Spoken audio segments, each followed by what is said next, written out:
viernes, iniciamos con todo el ánimo de esta jornada. Ya vamos cerrando este día con esta nueva normativa legal que hay vigente. Hablamos de la ley 40 horas. Paulatinamente se va acortando el horario laboral y le vamos a estar acompañando en estas 2 horitas de informaciones, también de ciencia. Hoy vamos a estar, por ejemplo, comentando un poco qué es lo que ocurre con las novedades en materia de la astronomía. También con respecto al transporte, una aplicación ahí que está causando revuelo, entre otros temas. Cielo despejado con algún atisbo de nubosidad. Y también mencionarles que cada jornada, como siempre, iniciamos con la contingencia. Y queremos ir a revisar los portales de los medios de la Universidad de Concepción para saber un poquito, actualizar un poquito qué es lo que está ocurriendo tanto en la región del Biobío como en nuestro país. Y mire, detienen a presunto autor material de balacera en Colegio Nuevos Horizontes de San Pedro de la Paz. Recordar que ya se había detenido a quienes habían estado transportando, que habían estado también en las inmediaciones, pero no se había logrado dar con el paradero, bien digo, de quién fue el autor de la balacera dentro del colegio. Fiscalía informó que a la madrugada de este viernes se detuvo al tercer involucrado en el caso de la balacera en el Colegio Nuevos Horizontes de San Pedro de la Paz, quien estaba en calidad de prófugo. Se trata de un menor de 16 años, el cual es indicado como quien ejecutó el ataque en el establecimiento. Se realizaron las diligencias investigativas que permitieron posicionar al imputado en el sitio del suceso como autor directo de los disparos que lesionaron a 3 alumnos del colegio, gestionando la respectiva orden de detención en su contra, declaró el Ministerio Público. Ahí está entonces, en la madrugada de hoy, ocurrió en las dependencias de la Sexta Comisaría de San Pedro de la Paz, en compañía de su madre, seguido también por personal de OS-19, y se logró la detención en su domicilio. Había una orden de detención pendiente de fecha 14 del 7 del 2025 por el delito de lesiones graves y pasó a control de detención. Entonces se comienza a esclarecer ya lo que había sido este hecho en la comuna de San Pedro de la Paz, que ha generado eco en diferentes espacios, no solo en lo que ha sido el plano regional, sino que también a nivel nacional. Esta escalada de violencia en la juventud que va más allá ahora del uso de golpes, incluso ahora ya escaló al uso de armas blancas y también al uso de armas de fuego.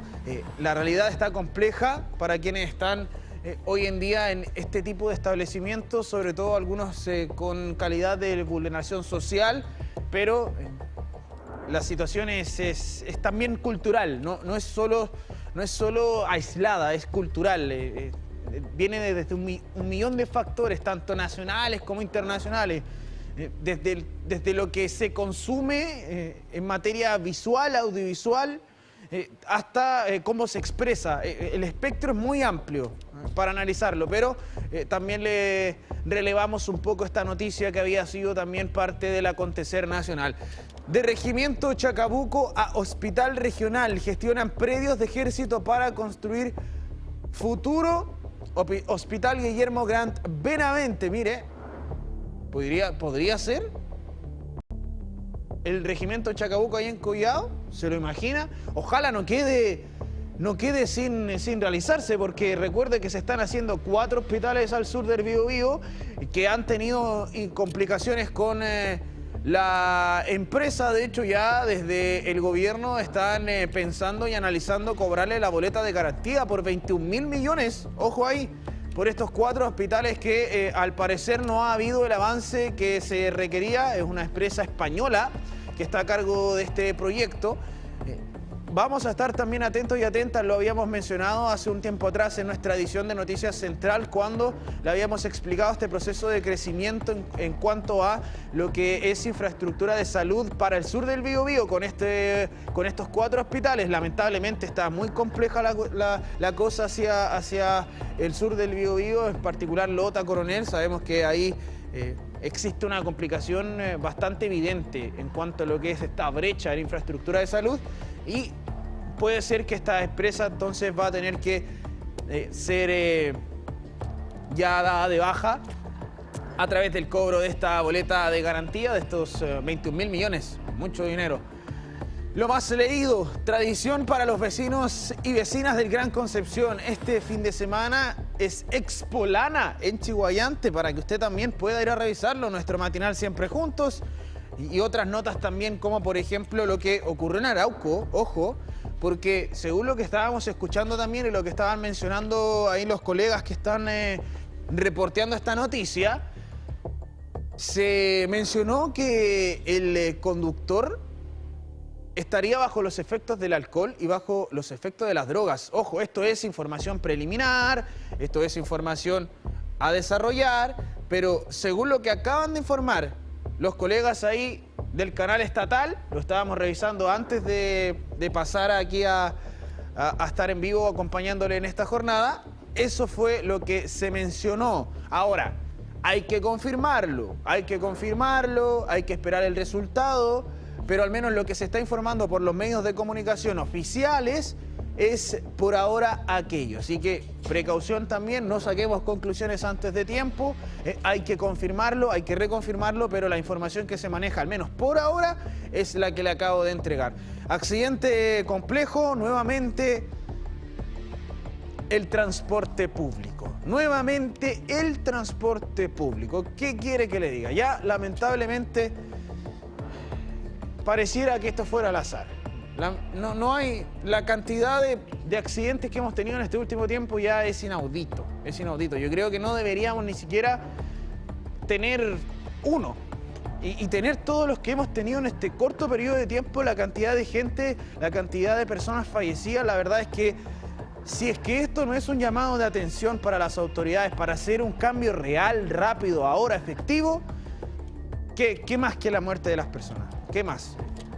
3.700 millones de kilos, cambiando de tema, de alimentos, se van a la basura cada año en Chile. El proyecto UDEC busca reducir desperdicio en Biobío y Ñuble. Esto es lo que nos muestra radiodec.cl.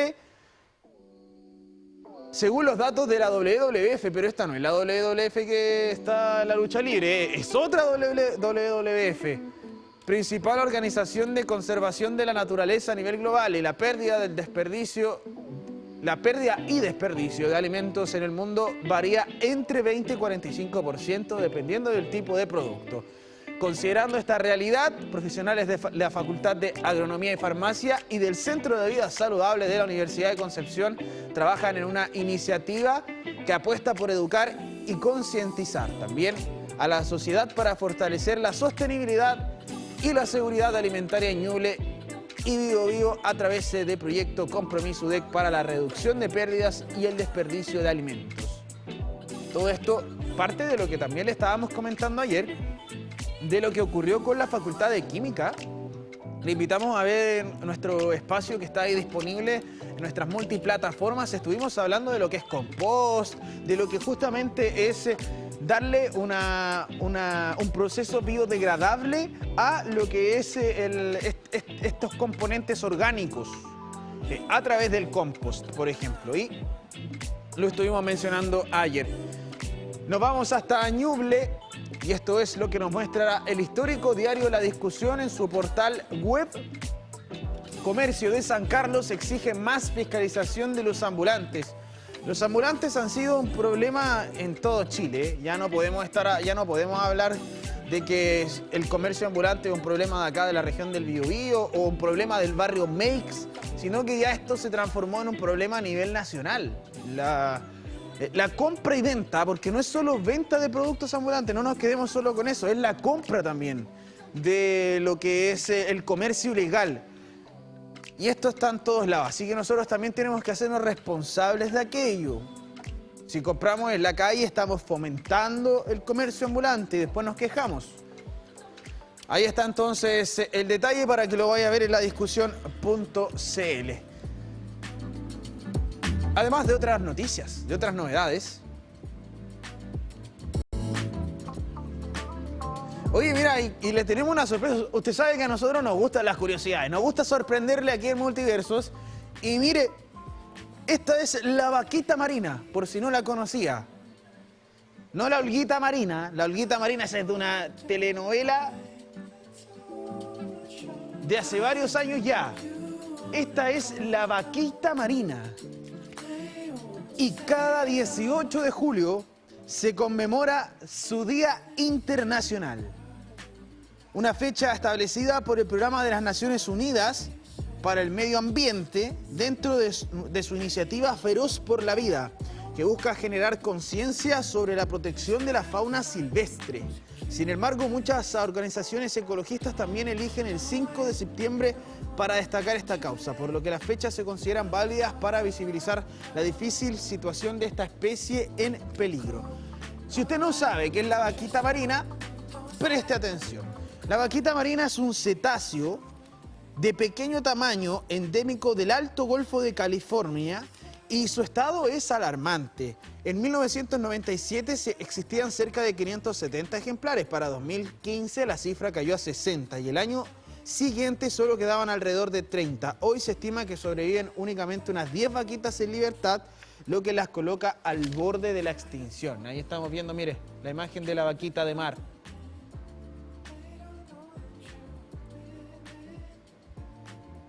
Hay tan pocas que ha sido difícil incluso hasta fotografiarla. Bueno, ahí estaba parte de nuestra curiosidad de la jornada de hoy.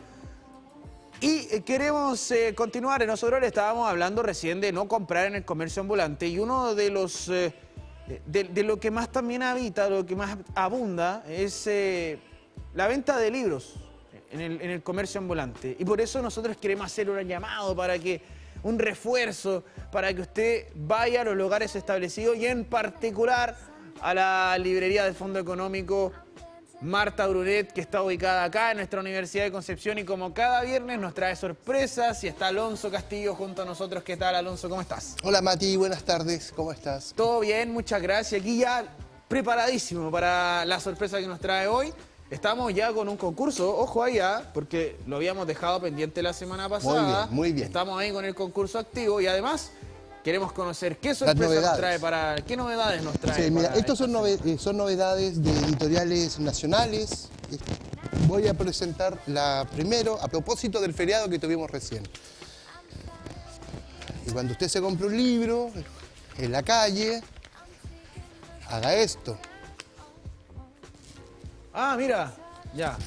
¿Por qué? Haga esto y revise porque hay un tema de manufactura técnica, de cómo se realizan los libros, el profesionalismo con el que se hacen, la materialidad. Hay una pequeña, gran diferencia fuera del tema impositivo y el tema legal del por qué escoger un libro en un lugar establecido, en este caso en una librería, que en la calle. ¿Ah? Así que el pequeño gran dato.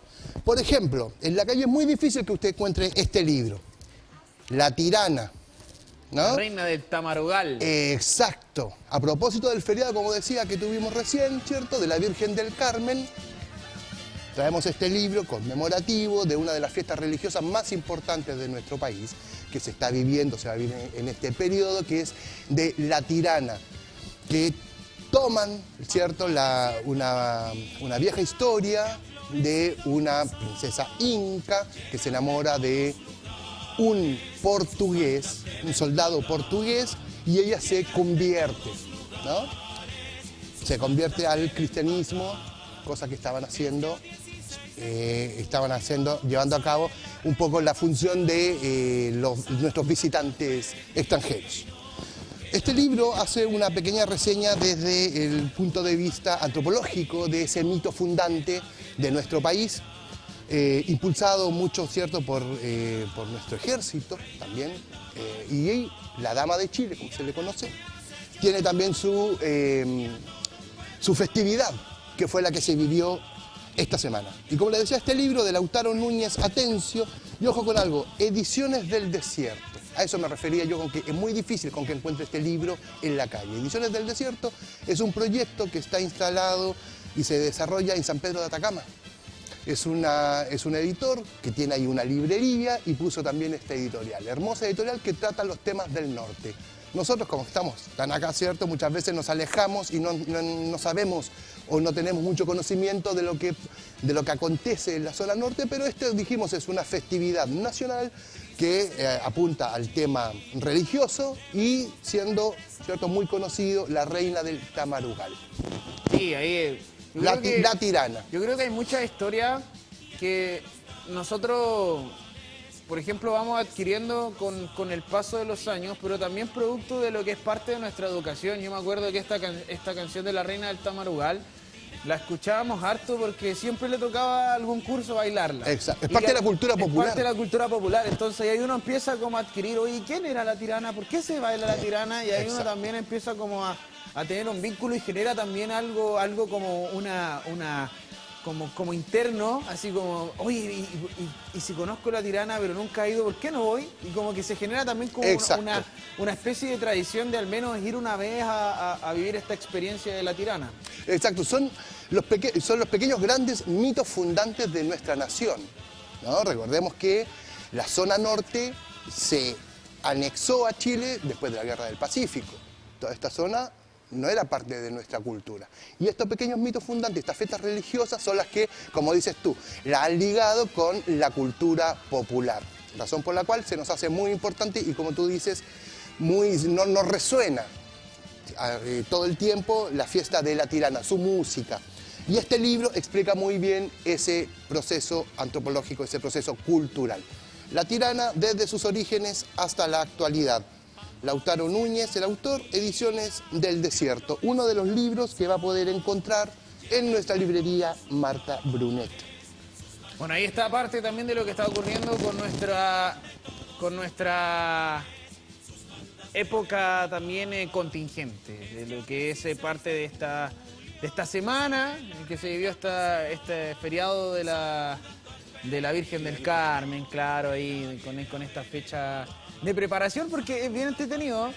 Música, danza, baile, cultura, libro. Así es. Hay todo también converge para poder conocer qué es lo que está ocurriendo, pero también lo entretenida que es esta fiesta en particular. A mí me gusta. Exacto. Sí, Mira, me gusta. Y tomando esas palabras y esa mirada, surge esta novela de Malú Furche, Reina del Tamarugal, en la misma temática, ¿no? Como tú decías, a todos nos resuena, todos entendemos que hay un algo, ¿cierto?, de la Reina del Tamarugal, de la tirana. En esta novela se pone en contexto porque es una historia de dos personas, es muy actual esto porque ahora te voy a hacer la relación, porque toman esta festividad, la tirana, como el telón de fondo para que acontezca una historia. Una historia entre personajes que no se conocen entre ellos, que se ubican, y esto, ¿por qué digo que es muy actual? Porque se da mucho en el día de hoy, a propósito de las redes sociales.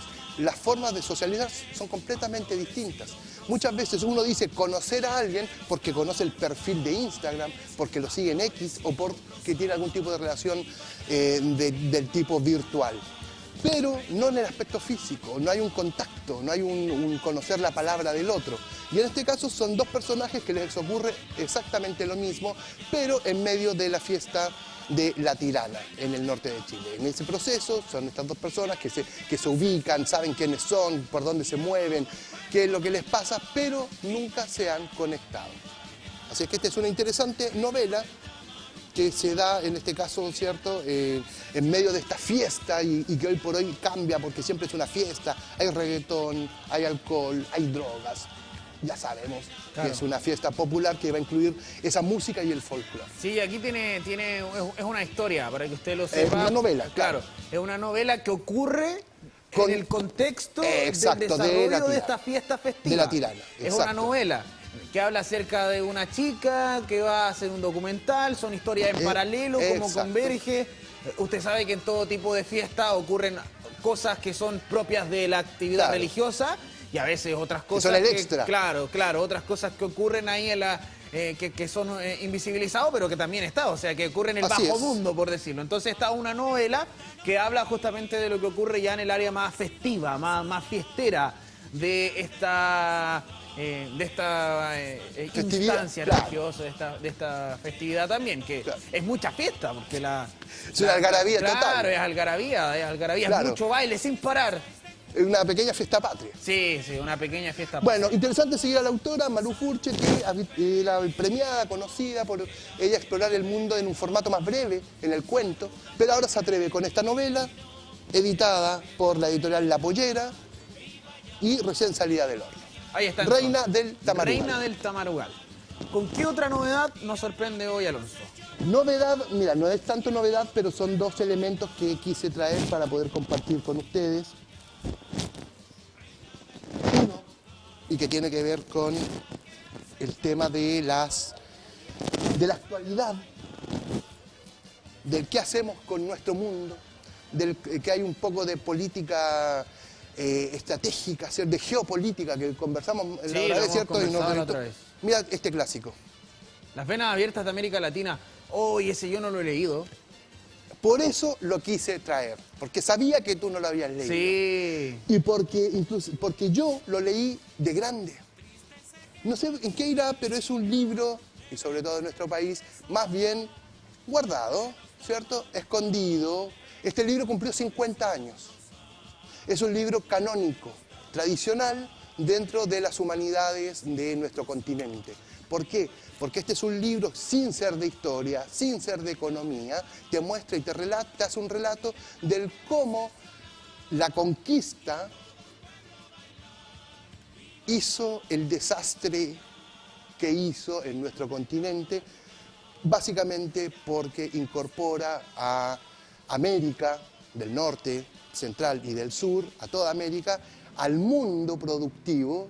¿Y qué obtiene de este mundo productivo y que lo mantiene hasta el día de hoy, supeditado en un rango a nivel social de los países? Somos productores de materia prima, ni más ni menos. Y lo que cuenta este libro apunta a eso. Por eso tiene, siendo cierto el autor Eduardo Galeano, poeta, él genera esta imagen, las venas abiertas de América Latina. ¿Por qué? Porque a través de esta conquista es que de alguna manera también nos estamos desangrando. Se hacen grandes cuestionamientos. ¿Es este continente pobre? Los países, Haití está en este continente, hay países que muestran, que se les muestra como países pobres, siendo un continente muy rico, ¿cierto? Pero de donde se sacan las materias primas y poco de esa riqueza queda acá.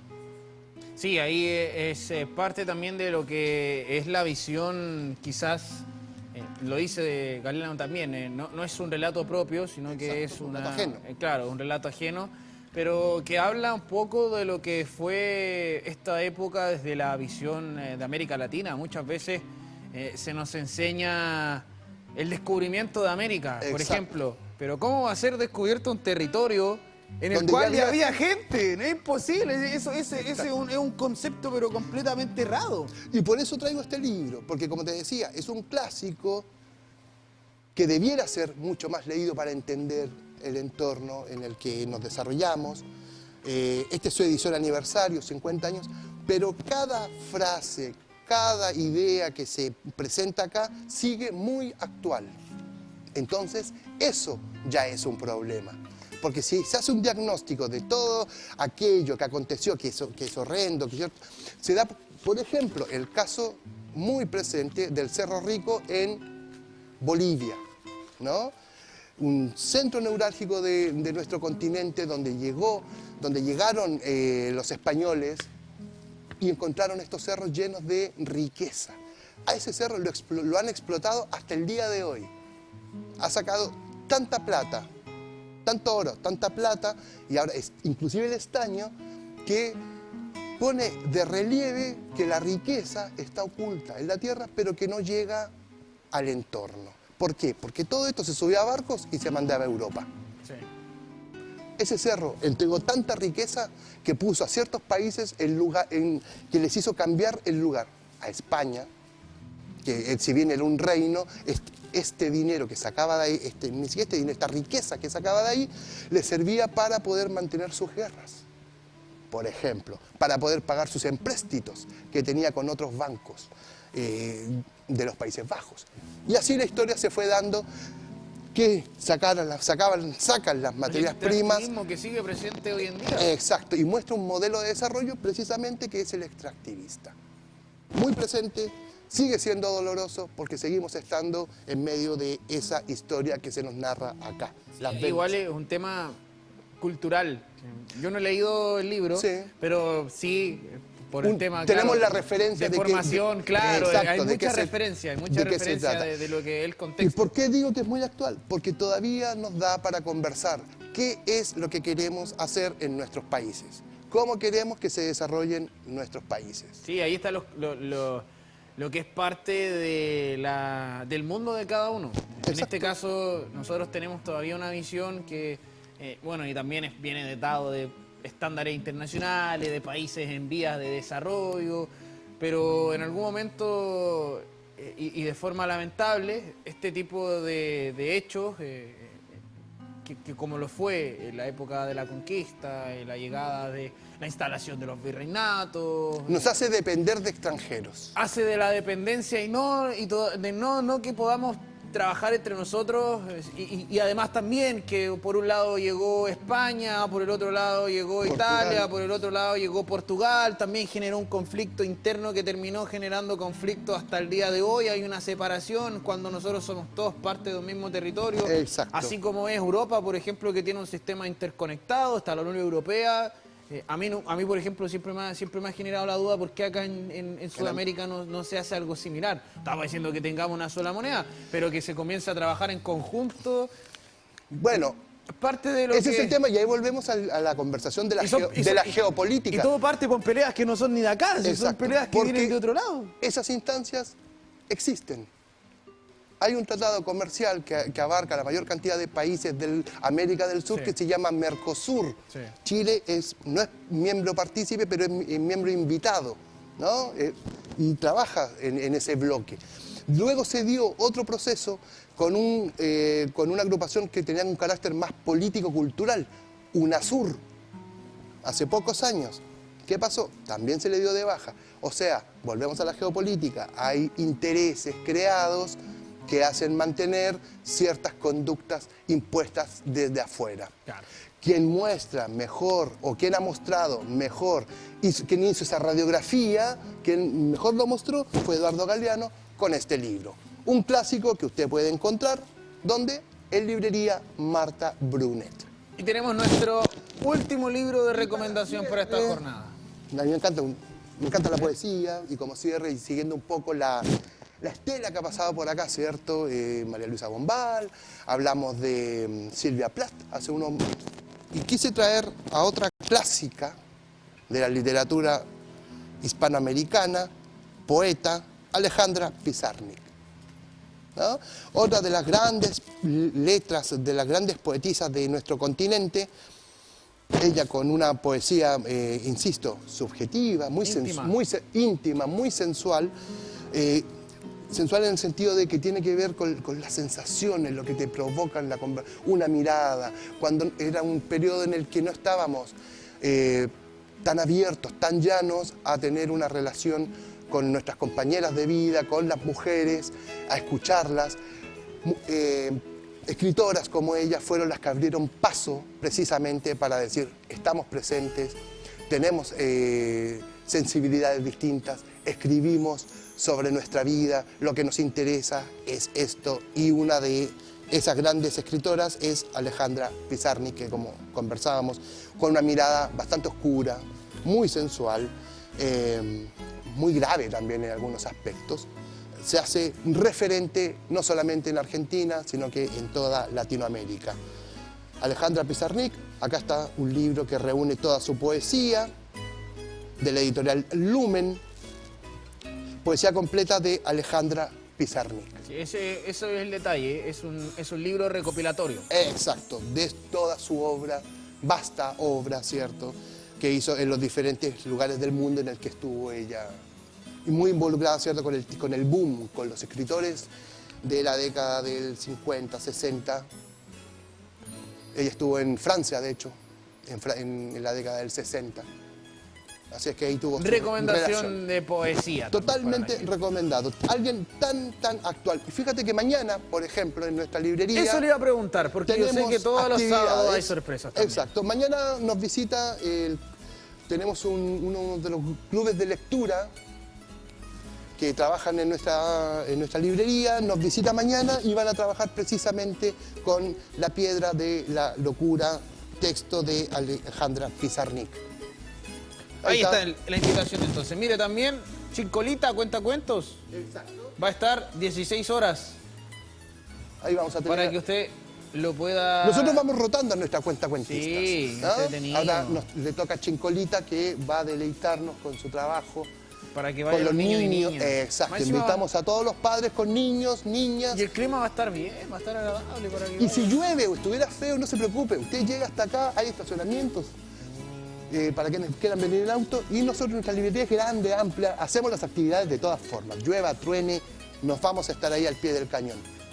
Flora de la región del Biobío, libro de la universidad. Ahí está, nosotros lo estuvimos reseñando acá, este libro recopilatorio. Exacto. Con Sebastián Tellier. Científico, pero también para todas las personas, si usted quiere ir a algún parque, por ejemplo.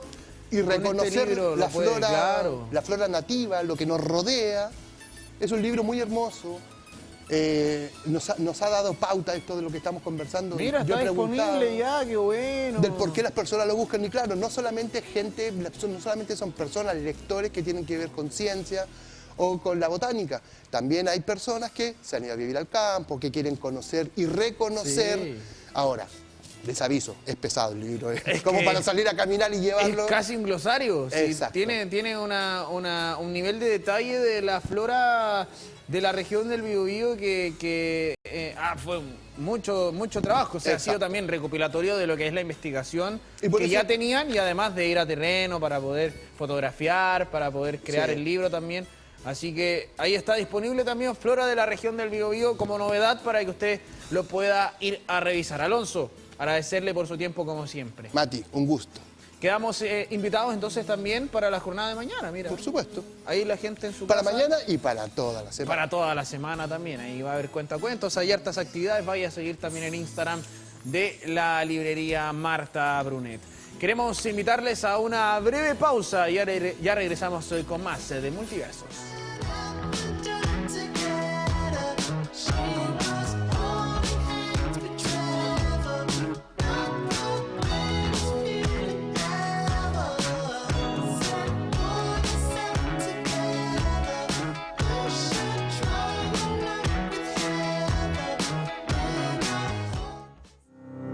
La zona costera del centro-sur de Chile ha experimentado un descontrolado cambio de uso del suelo.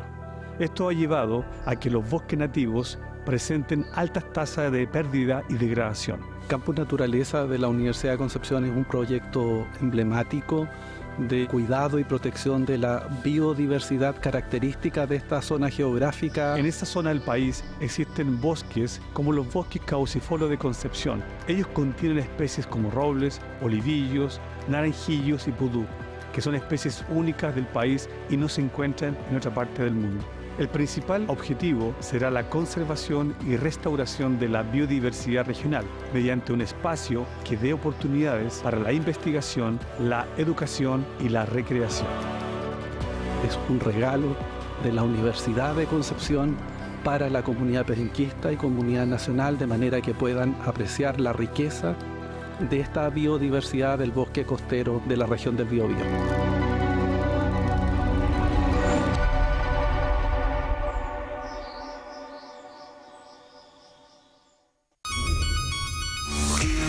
Soy Soledad Oneto y quiero hablarles de algo que como periodista me importa: la tecnología que conecta nuestras vidas. Elegí ser parte de Mundo porque es una empresa que comparte mis valores: credibilidad, responsabilidad, inclusión y sobre todo innovación. Mundo es una empresa chilena nacida en la región del Biobío que ha logrado ser la más premiada y reconocida de Latinoamérica. Y por tercer año consecutivo los consumidores han reafirmado su lealtad con nosotros gracias a nuestra calidad, rapidez y estabilidad. Mundo no solo es tecnología de vanguardia, es una empresa comprometida con la inclusión digital, asegurando que todos tengan acceso a conexión de calidad. Yo elijo Mundo, la empresa que conecta a Chile con el futuro hoy.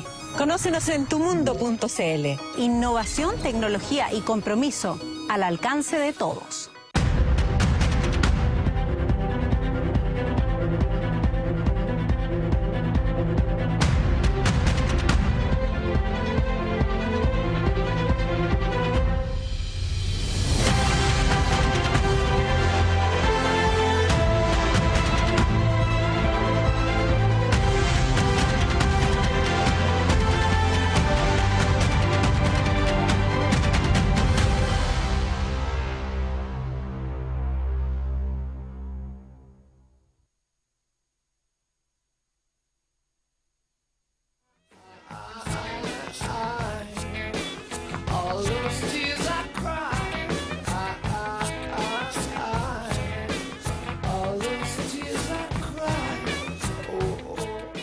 Regresamos ya con más de Multiversos y nosotros hemos estado conversando en torno a movilidad porque sin duda alguna es uno de las brechas más grandes que tenemos acá en la región del Biobío, pero tenemos también avances en cuanto a lo que podemos hacer como ciudadanos y ciudadanas en torno a aplicaciones. Bueno, usted lo reconocerá, ha estado ya en varias ocasiones con nosotros, Juan Antonio Carrasco, ingeniero civil e industrial, profesor y titular también del Departamento de Ingeniería Civil de la Universidad de Concepción. ¿Qué tal? ¿Cómo está?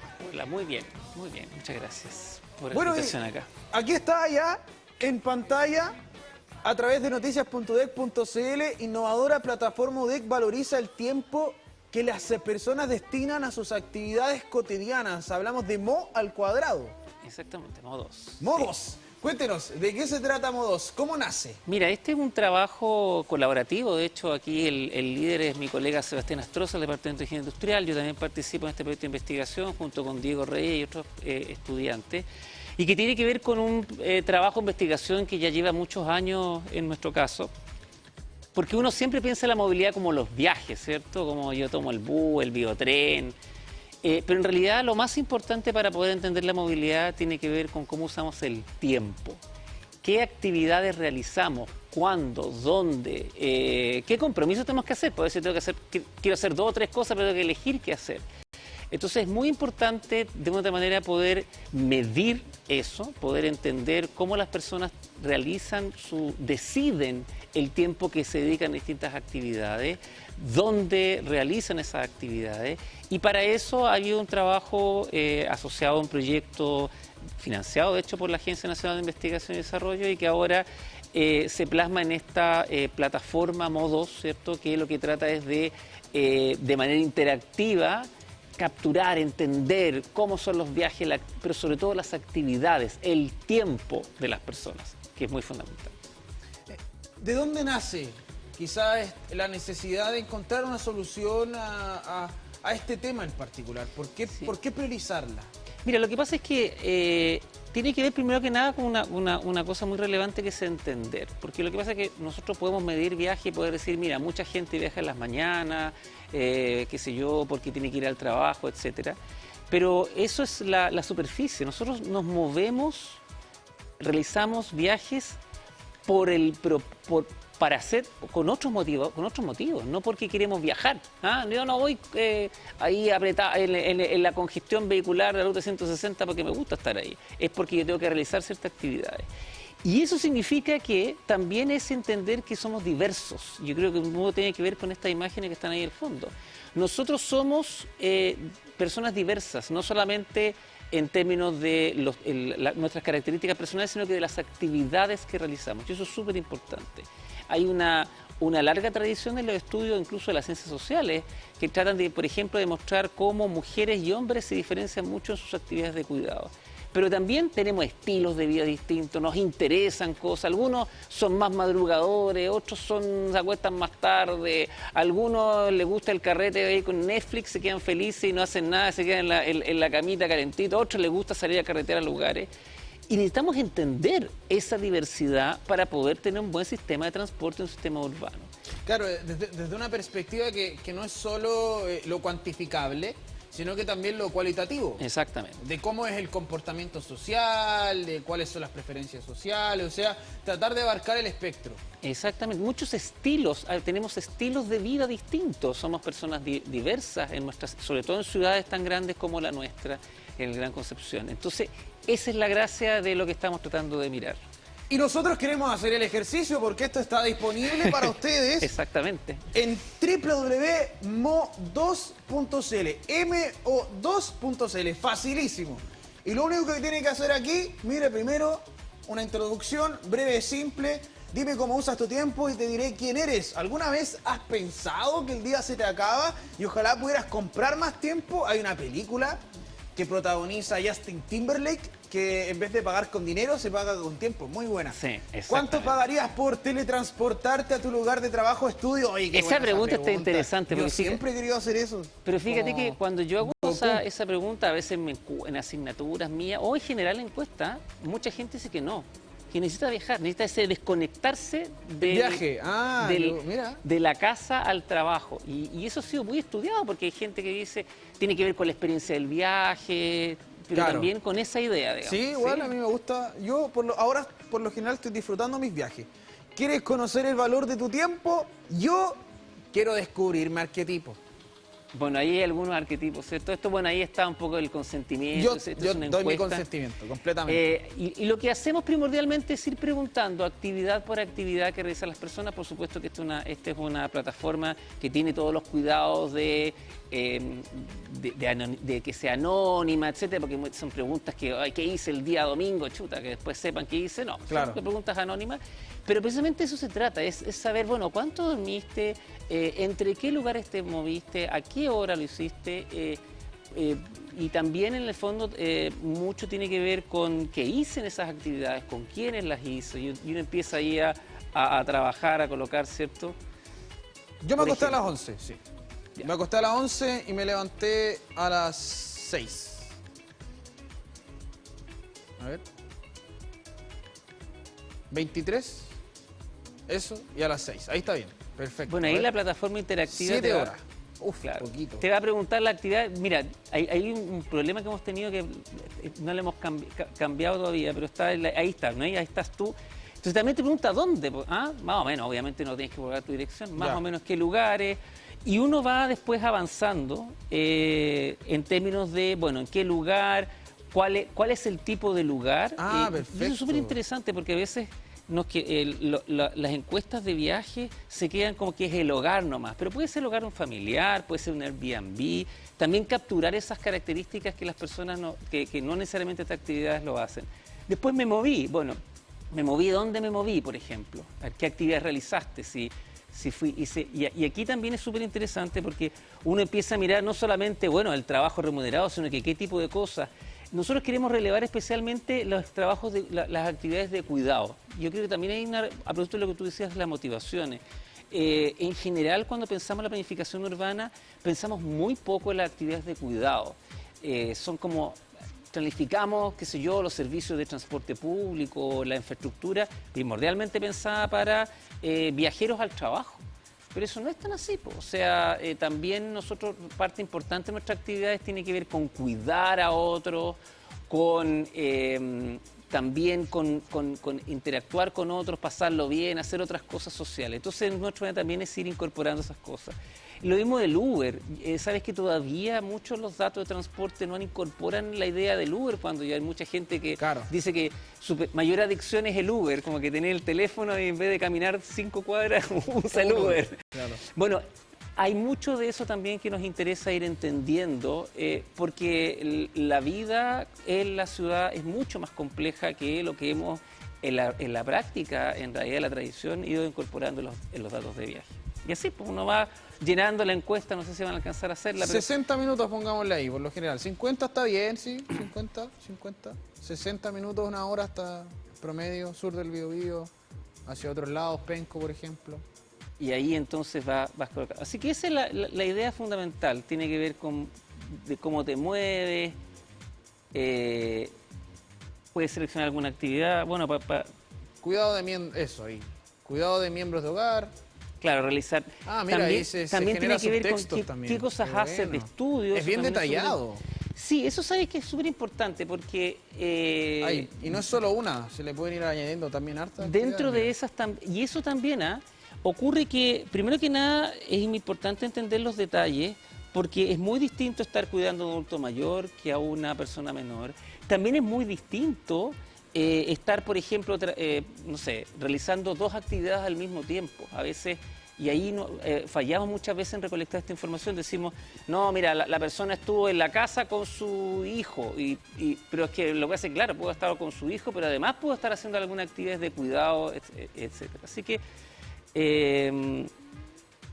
eso primordialmente es la plataforma que tenemos. Ahí, bueno, en la portada aparecen algunos arquetipos de quiénes son las personas. Eso, revisemos entonces. Sí, ¿Por sí. qué es importante también generar quizás o categorizar al usuario o usuaria de las vías? Bueno, tiene que ver con esa diversidad. O sea, en el fondo, si nos preocupamos solamente de las personas que van a viajar en las mañanas, que son muchas y son muy importantes, vamos a perder, por ejemplo, las características de muchas personas que se mueven a la mitad del día acompañando a sus padres o madres adultos mayores al hospital, por ejemplo. O personas que, por ejemplo, tienen una manera de vivir, de realizar las actividades que significa moverse mucho en la ciudad a otras horas del día. ¿Cómo relevamos, por ejemplo, que las personas a las 3 de la mañana se ven necesitadas de Uber o necesitadas de un transporte público que no existe necesariamente en nuestra ciudad? Y entonces, pues, esto, claro, lo hacemos de manera súper interactiva. Por ejemplo, hablamos de los labradores, que dedican gran parte de su tiempo al trabajo doméstico de cuidar a otras personas. Son mejores cuando un ser querido necesita ayuda o asistencia especial. Son solidarios con su tiempo. Eso es súper importante porque, en el fondo, bueno, ¿quiénes son estas personas? ¿Cómo se mueven? Hay mucho de la ayuda. Los axolodados también son súper... Esos son otros que tienen otros patrones que son bien distintos, los que son más trabajólicos, los que no. Y eso también es súper relevante. ¿De qué manera nosotros vamos incorporando esa diversidad también en la planificación urbana, en el entorno de la ciudad? Y para eso necesitamos datos, necesitamos conocer esa diversidad. ¿Por qué es importante la participación ciudadana en este tipo de instancias? Bueno, yo creo que hay distintos tipos de participación. Uno de este tipo de participación es una participación, yo siempre he dicho que es muy generosa, porque es entregar tu información. Ahora nosotros estamos ya a esta altura bien acostumbrados a entregar información, ya Google sabe nuestra vida completa. Pero desde el punto de vista de la investigación es muy relevante porque nos permite entender algunas cosas que son muy específicas de las personas. Y en ese sentido, el entender que... no todas las personas son parecidas entre sí, sino que tienen esta diversidad de actividades, de patrones de viaje, de patrones de actividades, también es súper fundamental porque permite ir relevando a quienes toman las decisiones de que no podemos solamente tener un sistema de transporte público que funcione perfecto en la mañana y en la tarde. También necesitamos tener un sistema de transporte público que funcione bien en la mitad del día porque hay personas que requieren ese sistema de transporte público, por ejemplo, para lo que decíamos anteriormente, para cuidar. Ahora, también aparecen otros tipos de participación ciudadana que creo que es importante y relevante, que cada vez se da más, que va más allá del uso de tiempo de acá, que tiene que ver cuando se están generando proyectos por ahí, en donde se empiezan a generar alternativas y la prefactibilidad. Por ejemplo, un ejemplo distinto, la extensión de Penco-Lirquén, que ahora está muy en boga, ¿cierto?, respecto a ese tema. Bueno, ahí es súper importante que las comunidades manifiesten cuáles son sus espacios de necesidades, qué significa que llegue un nuevo tren a las inmediaciones de su hogar, todas sus necesidades. Y la verdad es que ahora hay un mandato súper importante de, en general, este tipo de estudios, de generar esos espacios. Y esos espacios hay que tomárselo, hay que hablar, hay que ir, plantear las dificultades, porque finalmente yo siempre soy medio majadero en esto. Somos nosotros especialistas en transporte, pero expertos en transporte somos todos los que nos movemos a diario.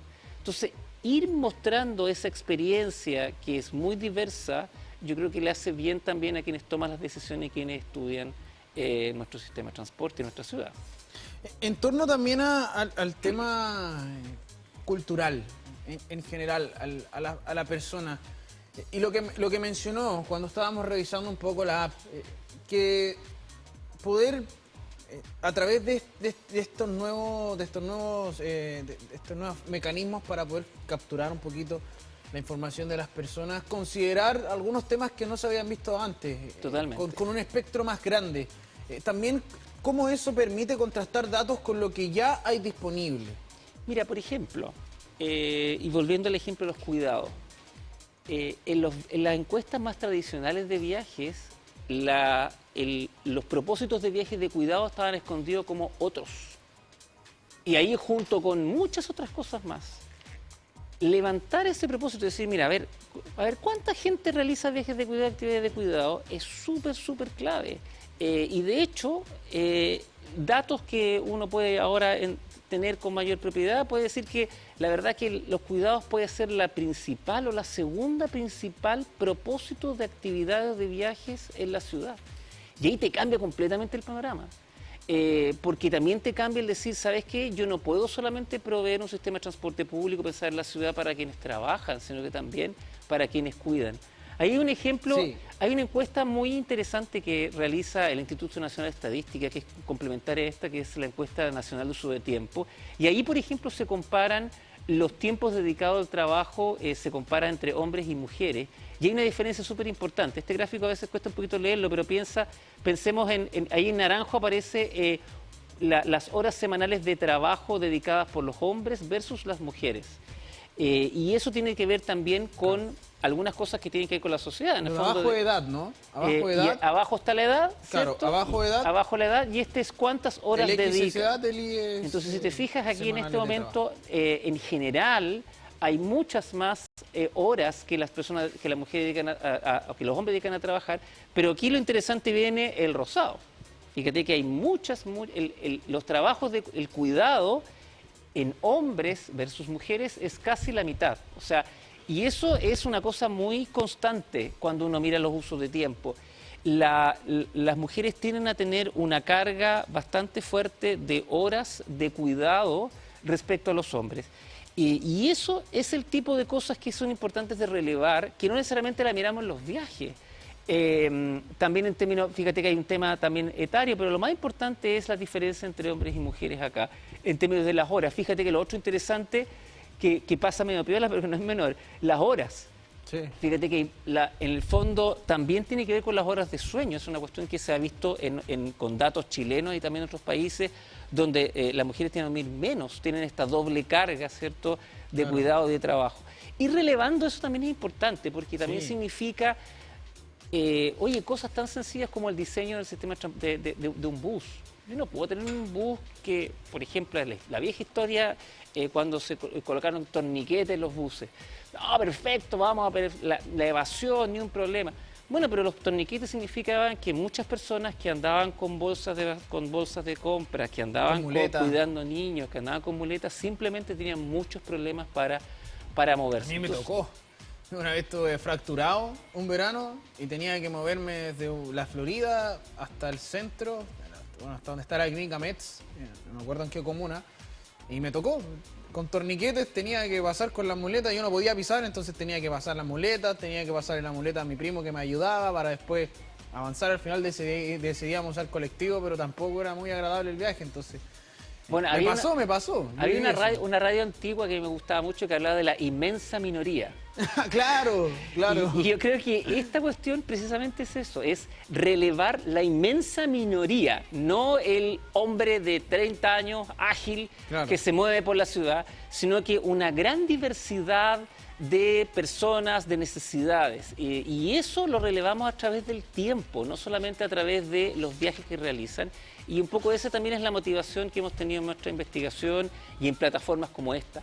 Y también la autorreflexión, ¿eh? Yo creo que a veces los datos no es solamente entregar, sino que también a ver quién soy, a ver cuánto tiempo, hoy estoy dedicando, mucho tiempo a esto. Exacto, a ver, o esta hora que estoy saliendo, ¿cómo cambiará? Eso también puede ser un subproducto de esta cuestión. Y si nos ponemos ahí un poquito también más filosófico, cuando se plantea la teoría de la relatividad del tiempo, si bien tiene un campo físico-matemático que hay harto detrás, que para muchos me incluye, es muy difícil de comprender, pero tiene un tema filosófico también, sociológico también, que es que el tiempo es relativo.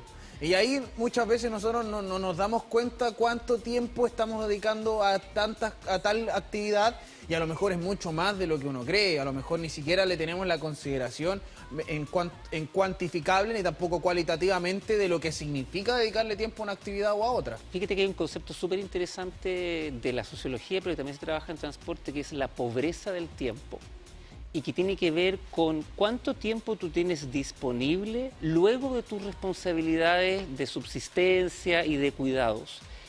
Esa es una cuestión que hemos hablado poco en política pública, porque uno puede ser muy rico en dinero, pero si es pobre en tiempo, entonces en el fondo la calidad de vida es muy baja.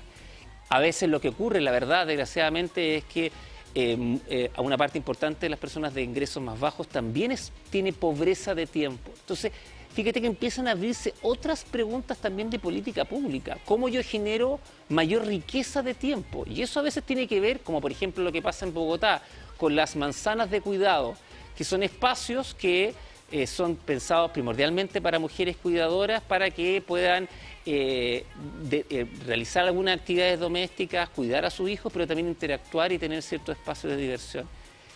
Esas son las preguntas que son súper importantes y que se relacionan, yo que soy investigador y especialista en temas de transporte, pero se relacionan con el transporte. Cuando tú tenés personas que dedican 4 horas o 3 horas al día a viajar, bueno, eso significa que estoy siendo pobre de tiempo, así como en la película que tú decías, y estoy gastando mucho tiempo en ese tipo de cosas. Entonces, es el tipo de preguntas que son súper importantes de hacer. Sí, de hecho yo me acuerdo cuando yo era niño, ahí en estas conversaciones de adultos, una vez me enseñaron también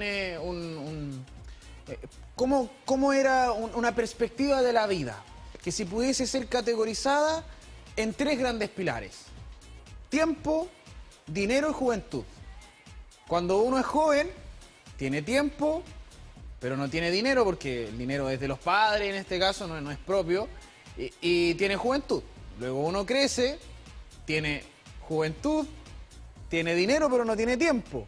Y después cuando uno va envejeciendo, tiene dinero, tiene tiempo, pero no tiene juventud. Bueno, claro, ahora, eso es la perspectiva individual, pero también la pregunta es, ¿cómo hacemos que en nuestra ciudad las personas tengan más tiempo? Y que su tiempo sea un tiempo de calidad. Entonces, cuando uno empieza a poner eso en la política pública, yo creo que las preguntas son distintas, las prioridades también son distintas. A veces incluso, y mira, no se trata de que de repente, si yo tengo un sistema de transporte público en donde en vez de demorarme 20 minutos me demoro 25, pero la experiencia de ese viaje hace que yo llegue de mejor humor a mi pega, que en el fondo yo pueda interactuar más con mi ciudad, es totalmente distinto. Entonces yo creo que esa también es la clave de ir pensando no solamente en clave de viajes o en clave de dinero únicamente, sino que también en clave de tiempo. Claro, y ahí también valorar el tiempo desde la perspectiva cuantitativamente, cualitativamente también, o sea, sí, desde los espectros, lo hemos mencionado para hacer también un poquito de resumen de lo que es importante para nosotros poder destinar ese tiempo que tenemos disponible y que sabemos que es limitado, lamentablemente. Así funciona la vida, al menos en este plano terrenal. Totalmente. Queremos agradecerle por estar con nosotros en esta jornada. También ahí desearle lo mejor al equipo de trabajo que estuvo detrás. Las felicitaciones también a través de usted, que hoy enviaron representación. La transmito ahí a los colegas. Ahí a la facultad también y a los colegas que están ahí trabajando en esto. Muchísimas gracias por estar con nosotros. Muchas gracias por la invitación. Y queremos invitarles a que se mantengan en sintonía, continúa la jornada soleada porque vamos a ir a una curiosidad. ¿Sabe qué canción cumple 40 años? Virus, Luna de Miel. Oye, qué bueno este tema, ¿eh? 40 años, pero yo no puedo creer que esté con 40 años.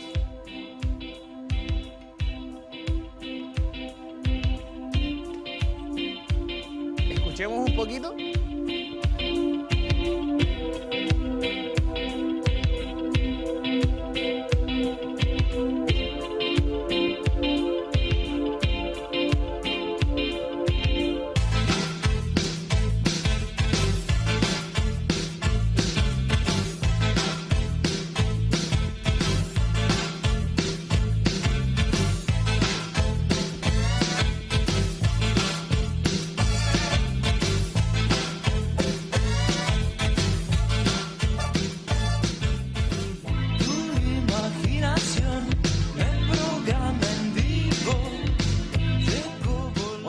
Parte de lo que es el paso del tiempo que estábamos comentando es esto. Mire, 40 años, Luna de Miel, de Virus. El que estábamos viendo ahí en pantalla, Federico Moura, músico, cantante, compositor y productor discográfico. Nacido el 23 de octubre de 1951 en Buenos Aires y fallecido el 21 de diciembre de 1988. Voz principal de Virus. parte de lo que fue el legado, música, letras y estilo personal que dejaron una huella profunda en el rock argentino y latinoamericano. No podrá interceptarme, perfecto, hermoso, veloz, luminoso.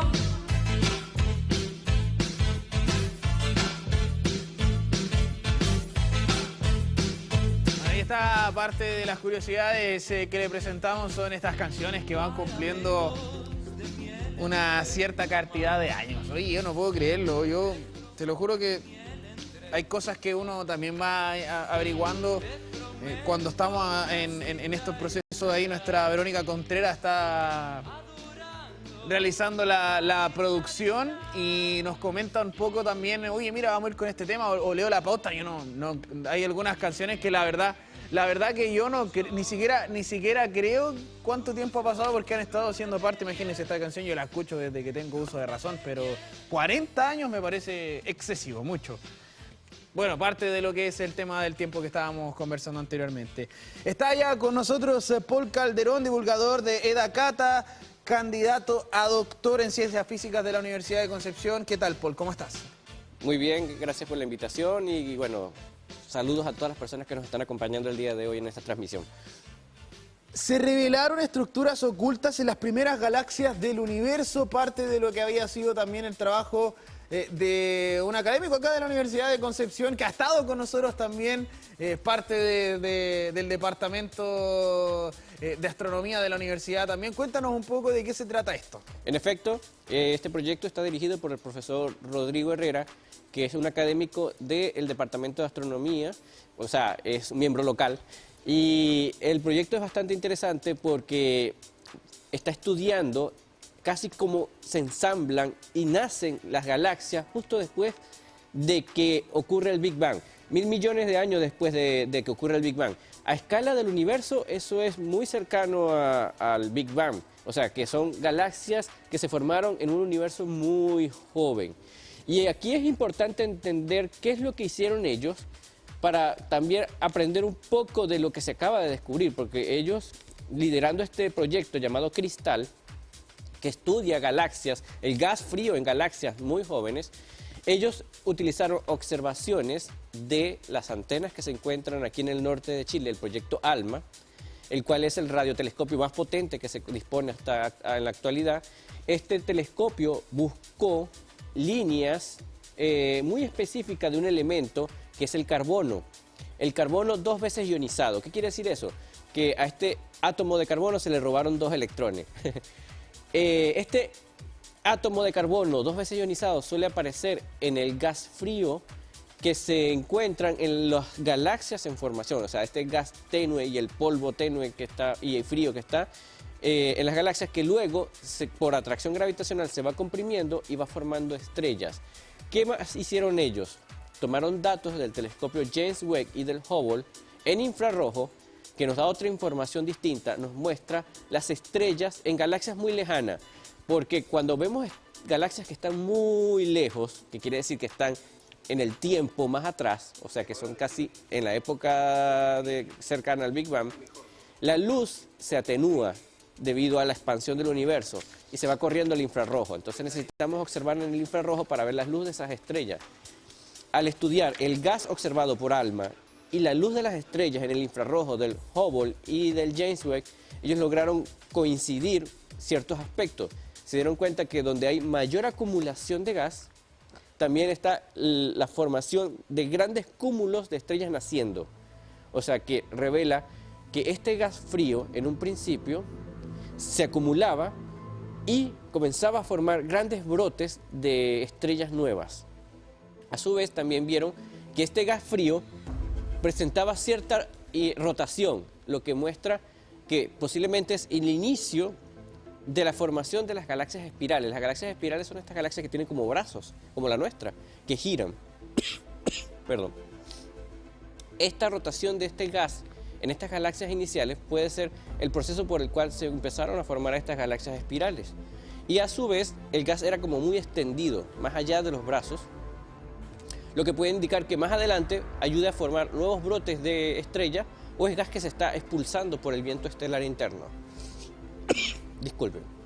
¿Cuál es la importancia de estos tipos de descubrimientos, tanto uno en lo que significa para la comunidad científica, como para lo que es el avance en ingeniería y en la técnica para poder realizar investigaciones, ahondar en este tipo de conocimientos?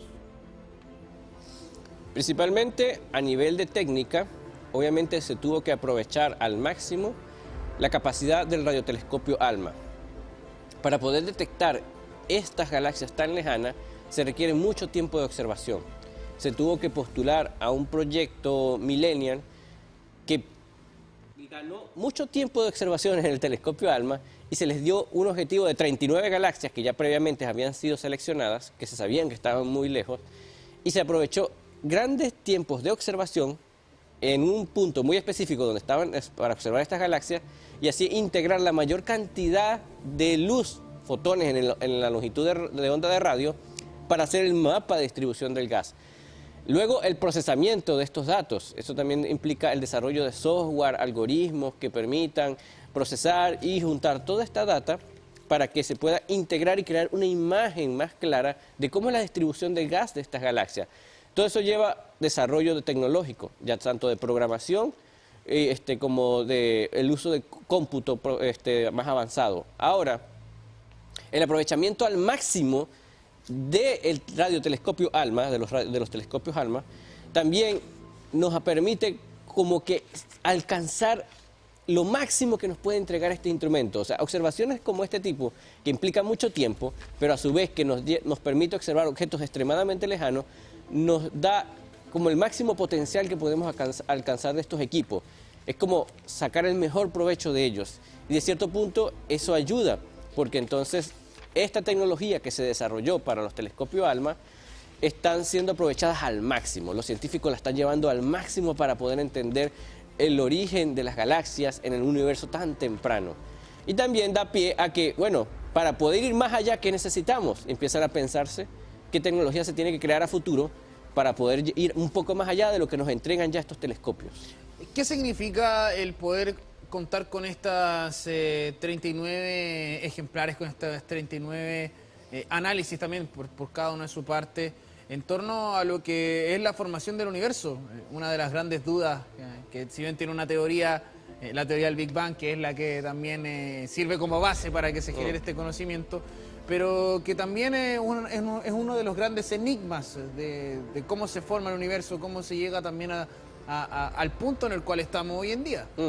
Eso es bastante interesante. Más que, por ejemplo, obtener muchas respuestas, a veces lo que obtenemos son más dudas. Y esas dudas nos ayudan a replantearnos nuestras teorías. En el caso de las galaxias, cuando en los 90 se pensó en la teoría del Big Bang, se popularizó, se aceptó por la comunidad científica, se comenzaron también a teorizar cómo se formaron las galaxias en un principio. La teoría que dominó fue la teoría jerárquica, la que decía se formaron pequeños brotes de estrellas, mini galaxias, imagínense, y estas galaxias comenzaron a interactuar entre ellas, a chocar, y se fueron agrupando, formando galaxias más grandes. Con la llegada del telescopio WEX, que nos permitió ver más lejos y a las galaxias cercanas a ese tiempo al Big Bang, comenzó a encontrar que no veía esa estructura de pequeñas galaxias fusionándose, sino que conseguía galaxias grandes ya, como las que vemos aquí en el universo actual.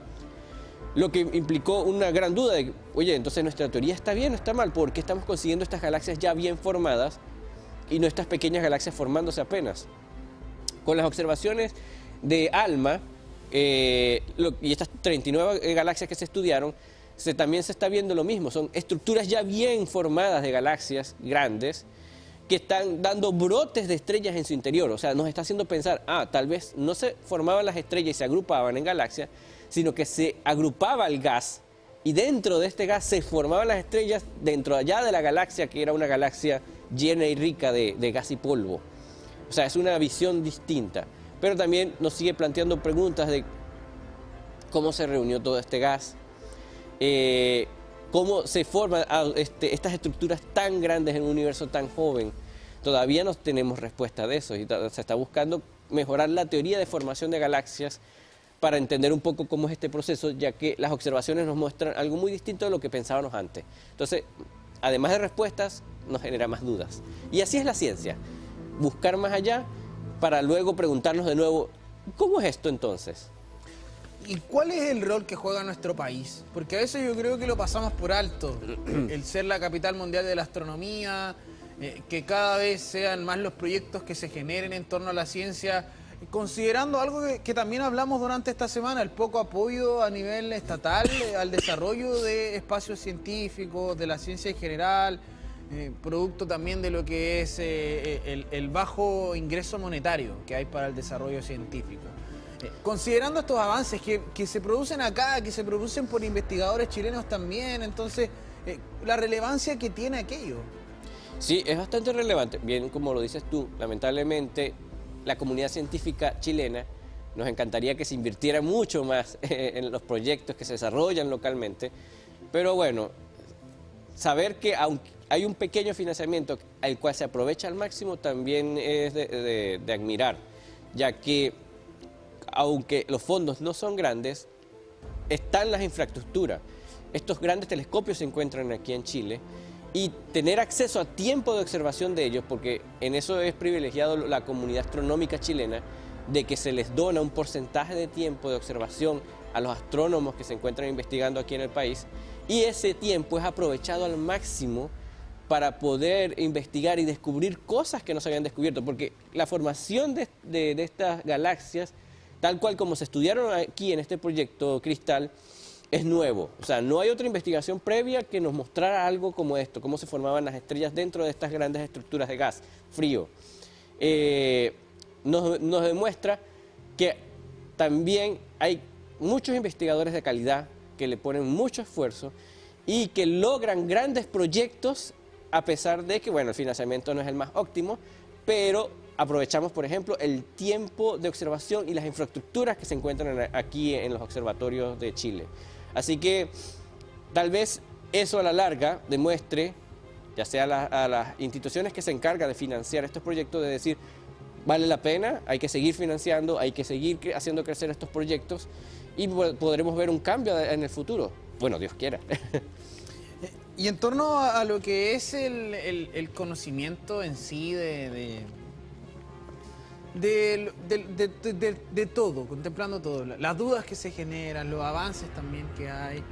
Y en materia de galaxia, considerando algunas cosas también en particular, lo que ocurre con nuestro universo, la materia oscura, los agujeros negros también. ¿Cómo dentro de este vasto mundo de la ciencia, estos pequeños descubrimientos son un aporte finalmente, un granito de arena, un pequeño granito de arena, porque un gran descubrimiento, pero sigue siendo muy, muy, muy pequeño? La ciencia es un puzzle, un rompecabezas. Poder entender el todo del universo de un golpe no está en nuestras capacidades. ¿Qué es lo que hace los científicos y la humanidad en general? Fragmenta. Yo no puedo resolver el gran enigma de cómo es el todo del universo, pero puedo tratar de responder pequeñas preguntas que a la larga van sumando y van uniendo para responder más al futuro una pregunta más grande. En el caso de acá, respondió una duda: ¿cómo se formaban entonces las estrellas en las primeras galaxias? Antes pensábamos que se formaban aparte en galaxias chiquititas y se unían.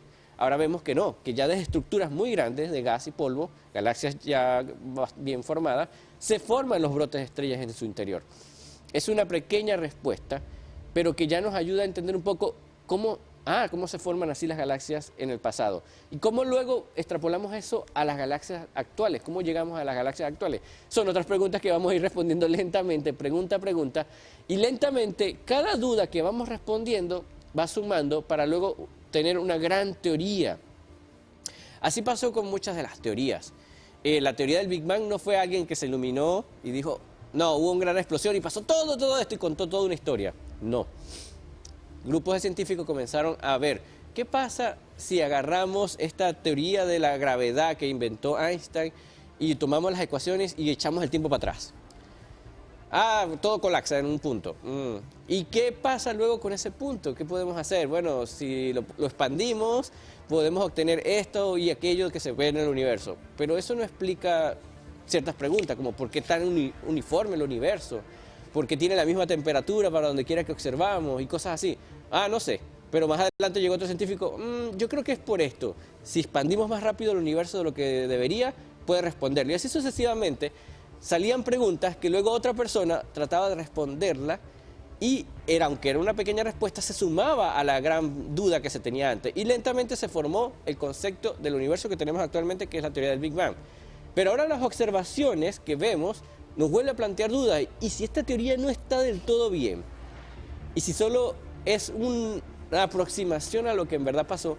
Y eso pasa muchas veces, que cuando se consiguen estas rarezas en el universo temprano, tal vez nos están indicando de esta teoría le falta y hay que crecer, y hay que mejorar. Y en torno a aquello, porque sabemos que también, y hay que mencionarlo, la comunidad científica tiende a tener también, cuando se generan consensos, un hermetismo en cuanto a lo que es estas nuevas visiones, quizás. Ha pasado la historia, esto no es algo que yo diga porque lo pienso, lo creo, sino que es porque está en la historia. O sea, cuando nosotros hablábamos de las teorías de si el heliocentrismo, el terracentrismo, o sea, fueron cosas que fueron cambiando con el paso de los años, pero hubo un momento en el que había un sesgo. Y hoy, con todo el conocimiento que existe actualmente, el cuestionamiento acerca de ciertas teorías en particular, estamos acercándonos quizás a un punto en el cual algunas de los preconceptos, o sea, de los conceptos previos que tenemos de cómo funcionan ciertas cosas, puedan cambiar. Sí, claro que sí. Posiblemente dentro de 200, 300 años más, los humanos de esa época mirarán atrás y dirán, ¿cómo no vieron que estaban sesgados con esta idea? No sé, ejemplo, puede ser que digan, ¿cómo creían en la materia oscura y no se dieron cuenta que era esta otra cosa? ¿O cómo creían que el universo se formó en un Big Bang y no se dieron cuenta que era esta otra cosa?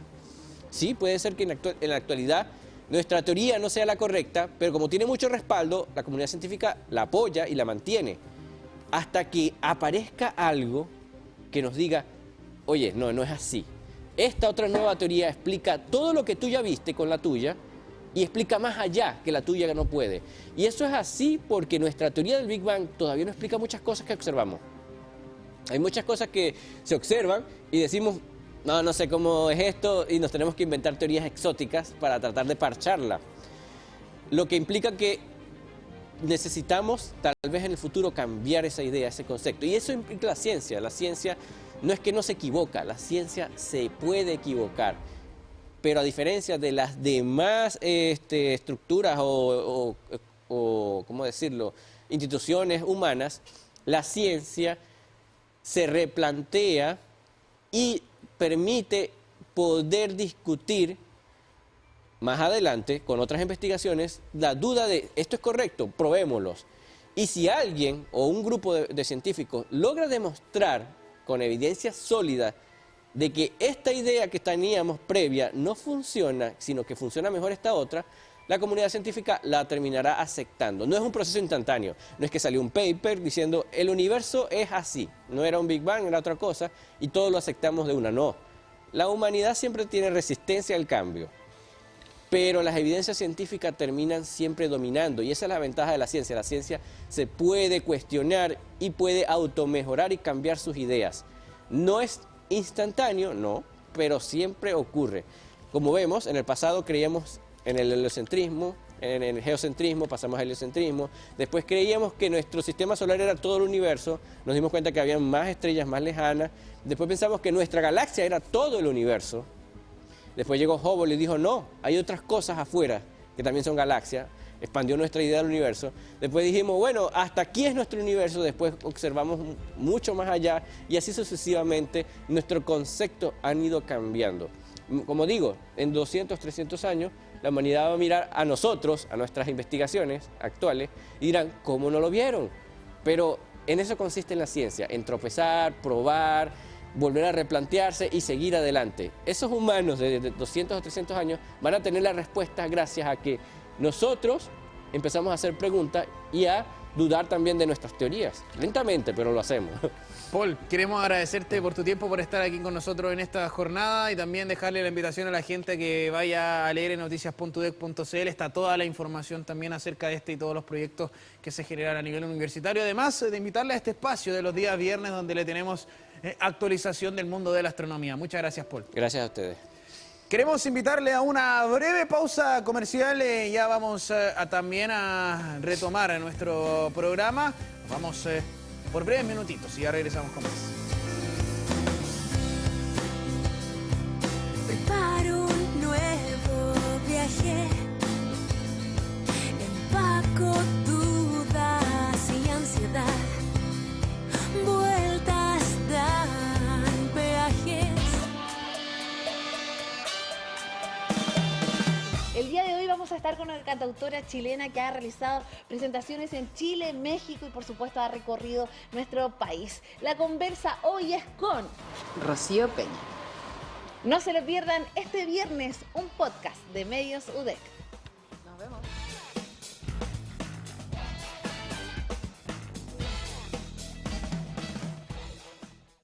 Cuando miramos el mar, ¿qué vemos? Desde la Universidad de Concepción vemos ciencia, arte, biodiversidad y trabajo. Vemos nuestro futuro. Nos preguntamos por la vida en sus profundidades y buscamos descifrar sus misterios para crear conocimiento y progreso. La UDEC y su comunidad científica te invitan a mirar el mar, valorarlo y cuidarlo, porque su presente sustenta nuestro mañana.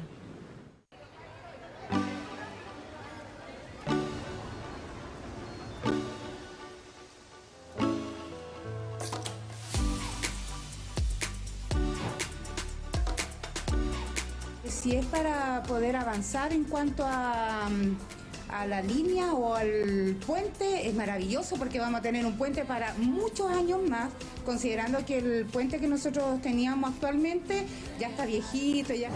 Hoy día no existen esos espacios en la población. Difícilmente encontramos incluso áreas verdes en nuestro alrededor. Entonces, en esa línea, creemos que la intervención en términos seguritarios es esencialmente comunitaria. Nuestros espacios educativos, nuestros espacios de salud no van a ser violentados, no van a ser vandalizados en la medida en que tengan un vínculo permanente, constante y sistemático con la comunidad. Para poder ingresar a Villa El Rosario Francisco Colán se deberá realizar momentáneamente por la avenida Manuel Rodríguez o también Jerusalén, de nuevo donde estamos ubicados nosotros, ambos cruces completamente habilitados para aquello, mientras se habilita definitivamente el acceso por calle María Luisa Bombal. Si uno analiza el G20, que son las mayores economías, las 20 mayores economías del mundo, Rusia está allí, China está allí, Brasil está allí, India está ahí. Entonces uno se pregunta, ¿por qué creas esto si estás en el G20? Claro. Entonces la respuesta surge inmediatamente, es porque no estás de acuerdo con la orientación que llevan las potencias tradicionales y con el orden mundial existente. Se trata de soltar, conectar, se hace más ligero el andar, mirando más allá, sin dudar se hace más ligero el andar. La zanahoria se pone contento, mueve los bigotes, se las lleva a su casita y con sus dientecitos les da mordisquitos, baila como lo hace mi conejo, moviendo los bigotes y dando mordisquitos. Negrito y está helada, opalitando, vengo limpien, negrito y muy salada, esta mar me fascina, negrito cosa divina, opalitando, vengo limpien,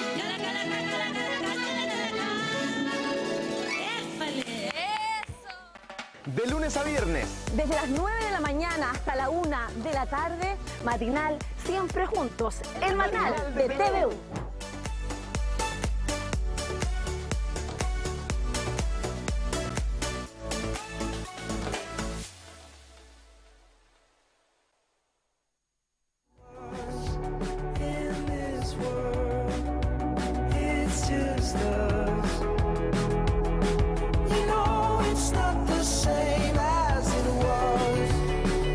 As it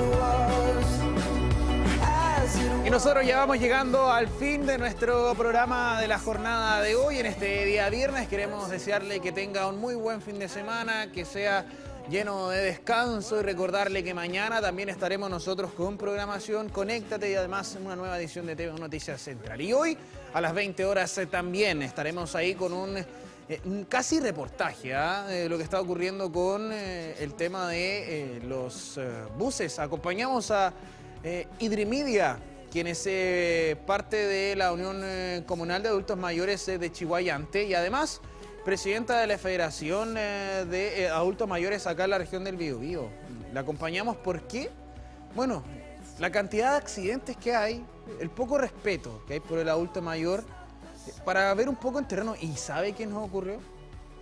Un choque, pequeño choque, pero tuvimos ahí un pequeño accidente, producto de, bueno, le invito a que vea la nota, va a estar disponible también en nuestro canal de YouTube. Nosotros queremos agradecerle por su sintonía, desearle que tenga un muy buen fin de semana nuevamente. Nos vamos, pero vamos a dejarle con programación parte de lo que estuvimos hablando con la doctora Laura Benedetti acerca de el funcionamiento de nuestro país en la época del parlamentarismo.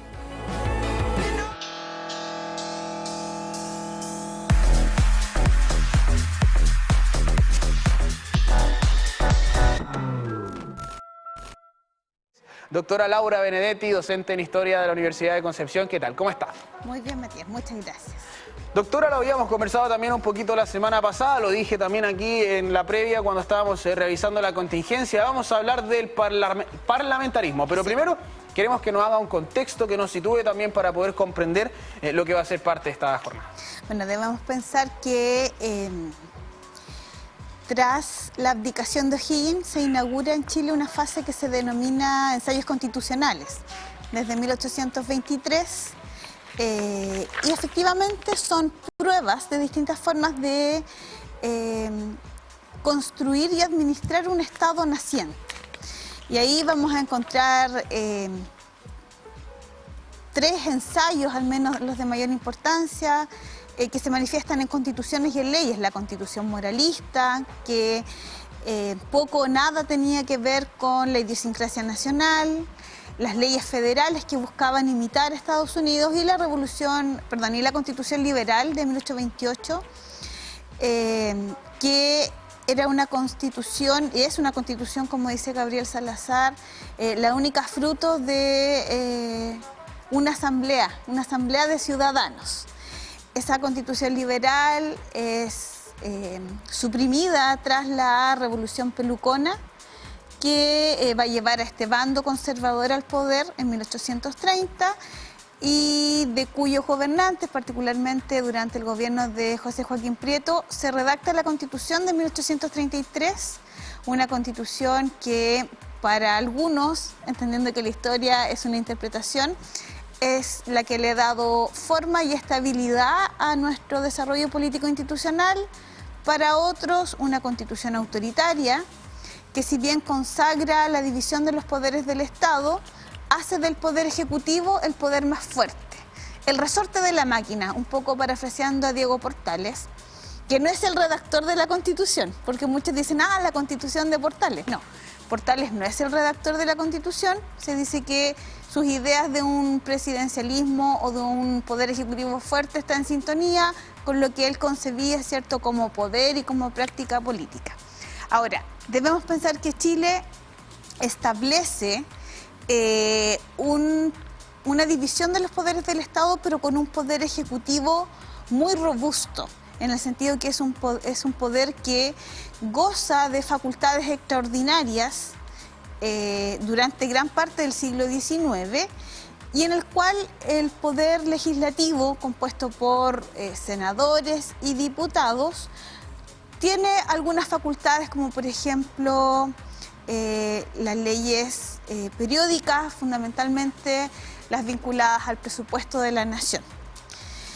Ahora, en este transcurso del siglo XIX van influyendo ideológicamente, sobre todo en los sectores liberales, que se evidencian con más fuerza en Chile desde 1849, ciertas ideas vinculadas al mundo anglosajón y principalmente a las tendencias parlamentaristas, un poco imitando al modelo inglés. Entonces lo que vamos a tener en Chile es un sistema presidencial donde el jefe de gobierno y el jefe de Estado son la misma persona, son el presidente de la República, pero que en la práctica, podríamos decir, en la convivencia al interior del Poder Legislativo, se va asumiendo esta idea de que es necesario contrarrestar al poder del presidente de la República. Entonces se van a ir formulando propuestas de modificar algunos aspectos de la Constitución de 1833, de tal manera que el Poder Legislativo, representado en el Congreso Nacional, pueda ir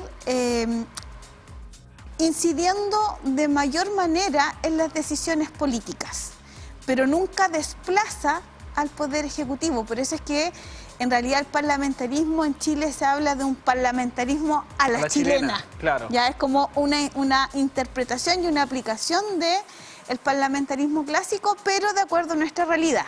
Nunca hubo una constitución parlamentarista. La constitución seguía siendo presidencialista, pero se dieron prácticas que de alguna manera fueron categorizaron dentro de... Claro, y fueron una como chilenización una chilenización basado más en la práctica. A los Chilean Way, que alguien dice que es muy propio de nuestra idiosincrasia, lo mismo pasó desde 1891 hasta 1925, pero que eso se prepara desde 1870, cuando se prohíbe, por ejemplo, la reelección presidencial, se permite que para tomar decisiones en el Congreso se reduce el quórum para tomar decisiones. Entonces se fueron limitando paulatinamente las atribuciones también del presidente y haciendo que el Congreso fuera implementando estas prácticas. Doctora, y con respecto también a este proceso que se estaba dando, también había un proceso de conflicto interno acá, dentro del mismo país, o sea, en paralelo. Claro, debemos pensar que el siglo XIX no solamente es la construcción de la nación, la organización de la república, es también un periodo de profundas transformaciones, tanto en lo que nosotros podríamos denominar las prácticas políticas, que si bien es cierto se establece el voto censitario, después se universaliza el voto en 1874, pero sigue siendo solamente para los hombres que sepan leer. Hay transformaciones económicas. El siglo XIX está marcado también por el desarrollo de guerras civiles. Y también está el quiebre al interior de una élite gobernante que finalmente lo que va a llevar a la guerra civil de 1890 a 1891. Un episodio y un conflicto que se ha abordado desde, por ejemplo, lo político, desde lo económico, pero que no se ha abordado desde las profundas fracturas que dejó en la sociedad chilena. Ahí hay un quiebre no solamente de la tradición institucional, sino también se hizo una verdadera purga de, por ejemplo, los simpatizantes de Balmaceda. Y eso también marca, sobre todo en nuestra ciudad, que al parecer sería una ciudad balmacedista. Entonces eso ahí lo dejo como tema. Para ir abordando más adelante, que es parte de lo que cuando conversamos estos hitos históricos se abren aristas, así que mire, desde ya para que usted también vaya conectando los puntos. Claro. Consultarle también por cómo funcionaba este parlamentarismo a la chilena, porque ¿qué pasa si había un empate? ¿Cómo se decidía también ahí en caso de que las decisiones estuviesen un poco más divididas? ¿Quién era el encargado de finalmente o cómo se lograban llegar a un acuerdo? Bueno, una de las características, nosotros lo mencionamos, es que se basaba en prácticas. Entonces, durante este periodo de parlamentarismo a la chilena, sigue existiendo la figura del presidente. El presidente no se desplaza por un primer ministro, por un canciller, pensando el caso alemán, ¿ya? Por ejemplo. Lo que se dan son prácticas al interior del Congreso Nacional, como por ejemplo una que se llama la rotativa ministerial. Un ministro, y nosotros lo hemos visto en nuestra historia reciente, es acusado o interpelado por el Congreso, da cuenta y en solidaridad los otros ministros renuncian.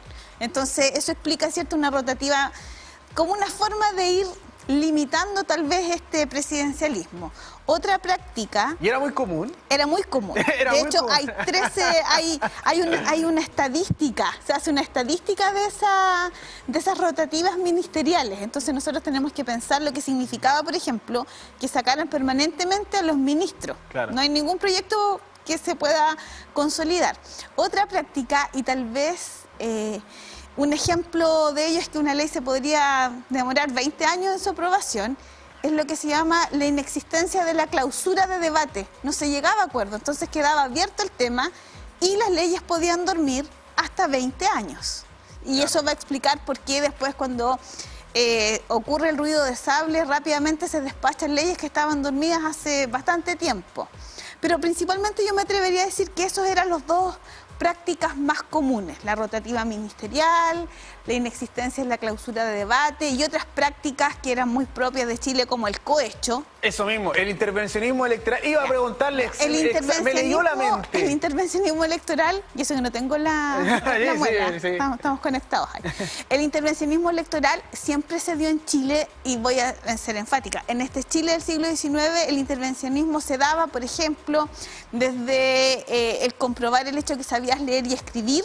Ya, no sé, pues si te pasaban una Biblia en alemán gótico, difícilmente alguien podría demostrar que leía con fluidez. El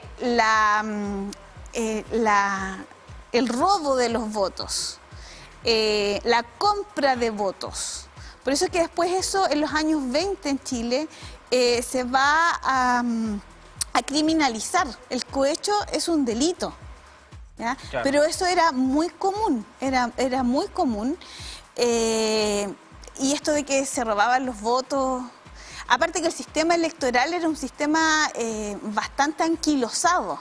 En algún momento se dejaba la distribución de los votos a los partidos políticos, a las alianzas. Entonces el fraude era algo permanente. Claro, o sea, era la norma, la acusación constitucional para sacar a los ministros y el cohecho con el intervencionismo electoral. Además tenemos que pensar que existía una figura que paulatinamente en el siglo XX, yo me atrevería a decir, y espero que esto se mantenga así en nuestra cultura política, existía el cacicazgo, estos caciques políticos, de ahí viene el nombre, que con el paso del tiempo se ha retrocedido y de alguna manera nosotros nos jactábamos que no tenemos esas prácticas como nuestro país vecino. Claro. Entonces era algo que nos hace ser orgullosos, decir que aquí no existe el cacicazgo.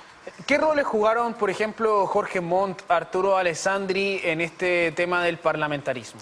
Bueno, Jorge Montt, él asume, él es un presidente propio del parlamentarismo en la chilena, así como Ramón Barros Luco, ¿ya? Qué rico.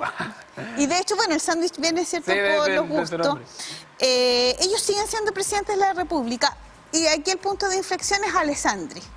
Porque Alessandri, un personaje muy estudiado por la historiografía nacional, el León de Tarapacá, un caudillo, él de alguna manera su proyecto... Él fue el de la reforma de los maceteros, ¿no? No, ese es el padre. Palma, Palma es el de este parlamentarismo, sí, y Rodríguez el de la reforma macetera. Entonces, Arturo Alessandri Palma, él de alguna manera encarna lo que en esa época es el progresismo.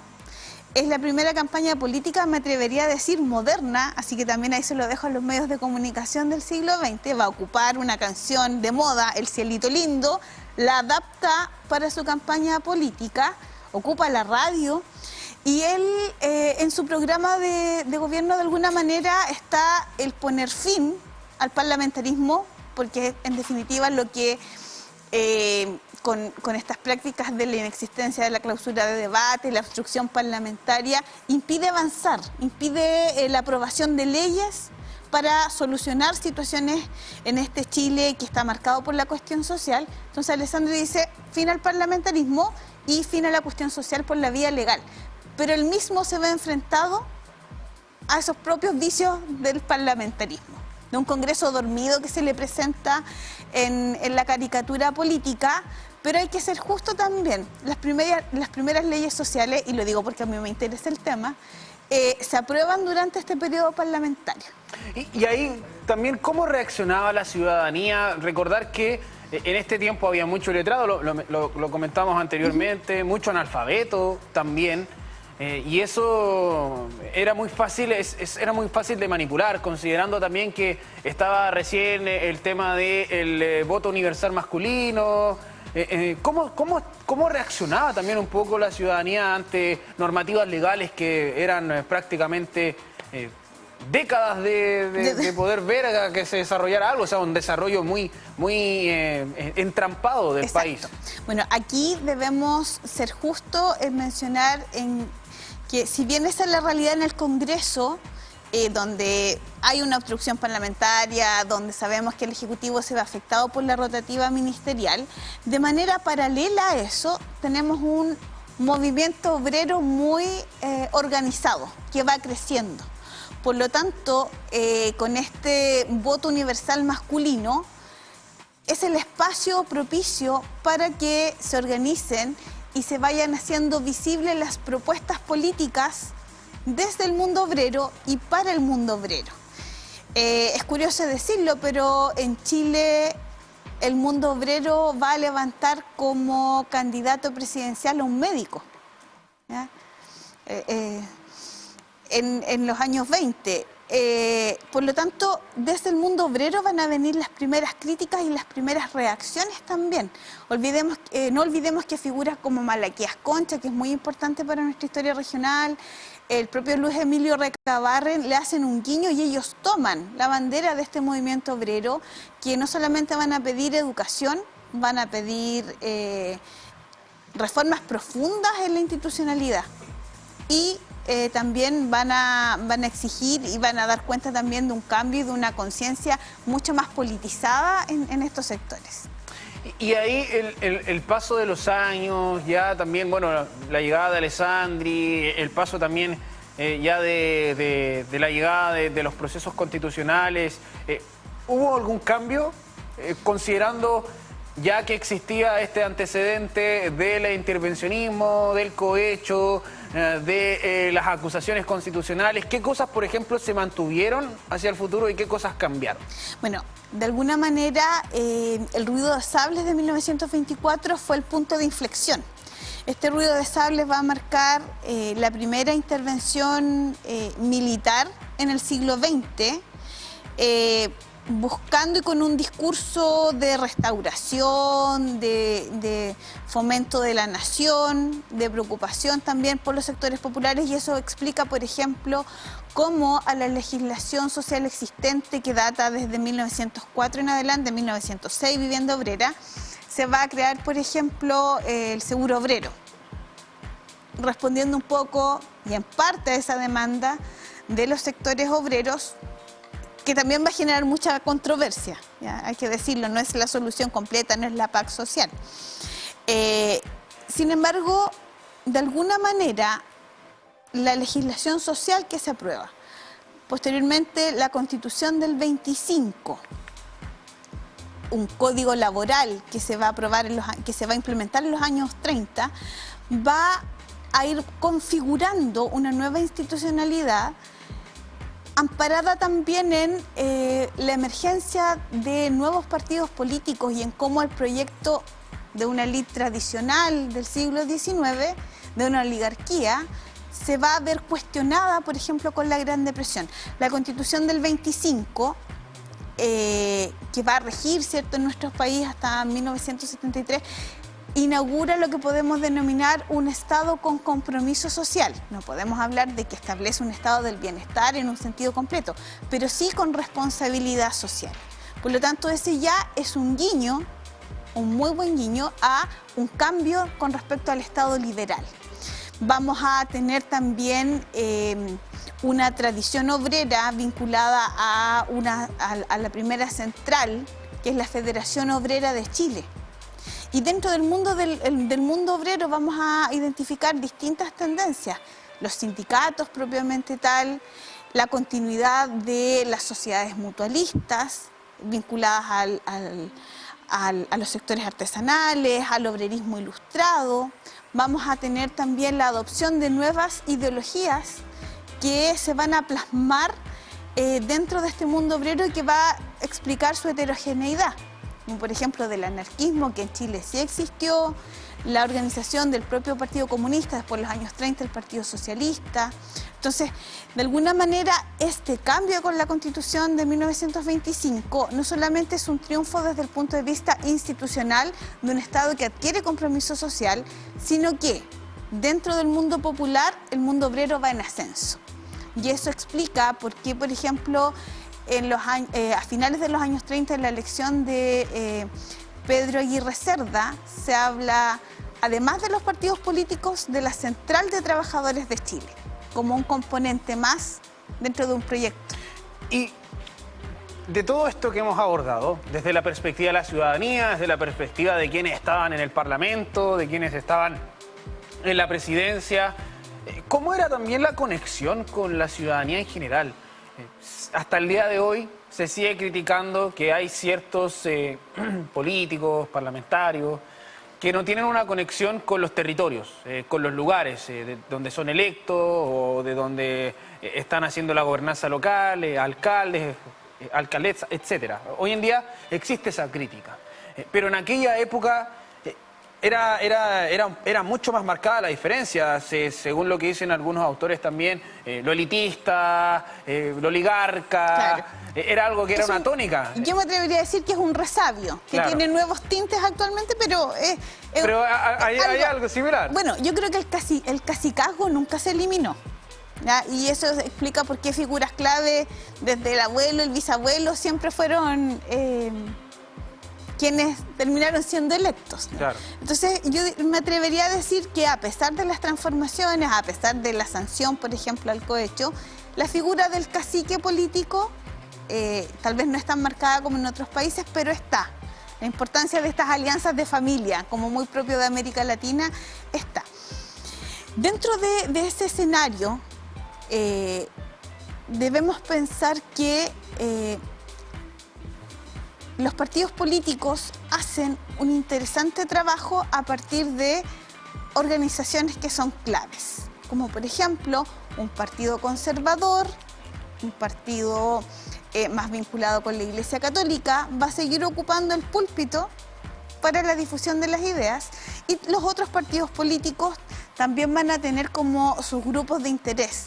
Nosotros nos olvidamos que el Partido Radical era o fue históricamente el partido de los profesores, ya hasta la primera mitad del siglo XX, de los trabajadores ferroviarios, al menos de del segmento más administrativo, y como los otros partidos también van a ir ampliando su radio de acción, también a partir de las organizaciones y las federaciones obreras. ¿Y cómo era también un poco el rol de quienes estaban en esa lucha en aquella época también de educar al pueblo? Porque se estaba, lo mencionamos, se estaba ya instaurando, bueno, se instauró, pero de a poco. La ley de instrucción primaria. Claro, exacto, lo del sistema también universal de voto masculino, si bien inician un año, pero es algo paulatino. Es paulatino, porque se tiene que ir trabajando. Entonces ahí también había un rol educativo y habían algunos que quizás hasta el día de hoy, por eso hay cosas que uno la ve y dice hasta el día de hoy no conviene quizás educar a con ciertos contenidos a cierto sector de la población, porque se genera también ahí quizás un cruce de datos que no le conviene a cierto grupo. Entonces, en esa época, y considerando también lo presente, hagamos ahí un símil, ¿cómo se desarrollaba todo esto, considerando que habían algunos que impulsaban estos procesos educativos para que la población tuviese, un, acceso a la información, y dos, también votar consciente, que hoy en día estamos viendo campañas del voto informado? O sea, hasta el día de hoy continuamos hablando de este tema. Bueno, yo me atrevería a decir que el tema de la educación va a ser clave en el siglo XX. Los rituales cívicos, como más allá de los desfiles, está muy presente en el sistema educativo nacional en gran parte del siglo XX. Por lo tanto, la importancia que se le da a los valores de patria, nacionalidad, está ahí presente. Y sobre todo hay una práctica que tal vez no ha sido tan estudiada en la historia de Chile, pero es muy simbólica, y por eso que se ha visto en algunas campañas del siglo XX, de finales del siglo XX y principios del siglo XXI, que son las giras de los candidatos presidenciales en tren. Ya. caso, ampliamente cubierto por la prensa, va a marcar un poco la unión y en forma simbólica del candidato con los territorios. No, el candidato tanto va a ir a la estación de San Rosendo, entonces la cantidad de gente que lo espera. Claro. Y la prensa ahí es muy decidora y nos permite hacer toda una reconstrucción histórica del simbolismo que tiene, y por eso hay que estar atentos a las próximas elecciones al uso del ferrocarril como parte de recorrer Chile de norte a sur. Y el boca a boca también, en esa época, claro, había mucho... Y la radio, a veces se nos olvida que la radio es el medio de comunicación masivo hasta los años 70, yo diría, en Chile. Si bien la televisión llega en los años 60, pero es la radio el medio de difusión por excelencia. Y en todo esto que estaba ocurriendo, bueno, surgen movimientos opuestos, que eran oposición a lo que estaba sucediendo con este parlamentarismo, con todo el contexto también, específicamente en Santiago, Valparaíso. Pero ¿qué ocurre también acá en Concepción? ¿Cómo dialogaban quizás estas regiones que tenían un poco más de involucración en lo que es ya la economía? Porque sabemos que en ese tiempo habían otras regiones que no tenían polos de desarrollo, sino que también eran regiones ganaderas, eran regiones agropecuarias, pero no con tanta industria. Santiago, Valparaíso, Concepción, el norte también, con mucha industria en aquella época. Bueno, es llamativo encontrar que vamos a tener a estas federaciones obreras en Magallanes, ¿ya? Y que van a experimentar sus propios dramas, van a experimentar su propia dinámica un tanto distinta, pero no menos sangrienta en términos de oposición. Tal vez las zonas menos estudiadas han sido las zonas de lo que llamamos el Valle Central, donde al parecer el latifundio, ¿cierto?, seguía manteniendo esta pax rural, y que el levantamiento de Ranquil marca también un punto de inflexión y de emergencia de la cuestión campesina.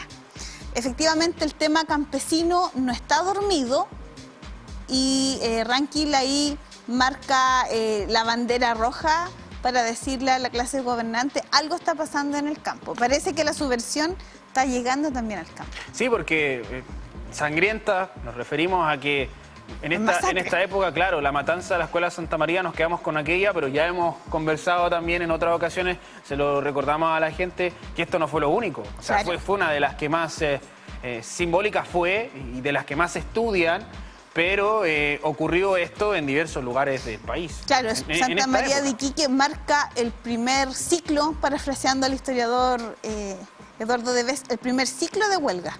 Pero de ahí en adelante vamos a encontrar muchas otras huelgas en contextos distintos. Por ejemplo, la huelga de Lota, la de 1920, la huelga grande, Magallanes, también la masacre a finales de los años 10. Y así vamos a ir, La Coruña, 1923. Entonces, el movimiento obrero es un movimiento, es una orgánica en ascenso. Eso es como... Porque los pobladores no es que estén ausentes en el siglo XX, es que es en otro escenario. Doctora, y si hay algo que hemos aprendido en nuestros espacios de conversación, es que se analizan estos contextos políticos, lo que ocurrió en aquellas épocas, pero que hay mucho de lo cual se repite. Se va repitiendo actualmente, y en aquella época, por lo que hemos escuchado, había fragmentación política, había fragmentación en las instituciones, y eso es mucho de lo que se ve hoy en día. De hecho, los mismos candidatas están hablando de reencantar a la gente, reencontrarse con la gente, porque se ha ido alejando un poco al ciudadano civil de la clase política. Y eso es algo de lo que está haciendo propio esta campaña. ¿Cuáles, por ejemplo, considerando aquello, son una de las similitudes quizás en este proceso ya que estamos viviendo de elecciones parlamentarias y de elecciones presidenciales en comparación a lo que fue también aquella época? Bueno, uno de los temas centrales es que el periodo que nosotros estábamos conversando, los años 20, es un periodo de profunda segregación, ¿ya? De una élite que tiene un proyecto político que se agotó, ¿ya? De una oligarquía absolutamente desconectada con la realidad, y donde desde el mundo popular van a surgir discursos alternativos. Discursos alternativos que interpelan, que van a demandar una respuesta institucional, donde algunos dicen, ¿cierto?, que se han perdido las bases que unía a la nación chilena. Después, en el siglo XX, vamos a encontrar un discurso que dice que se ha perdido el alma de Chile.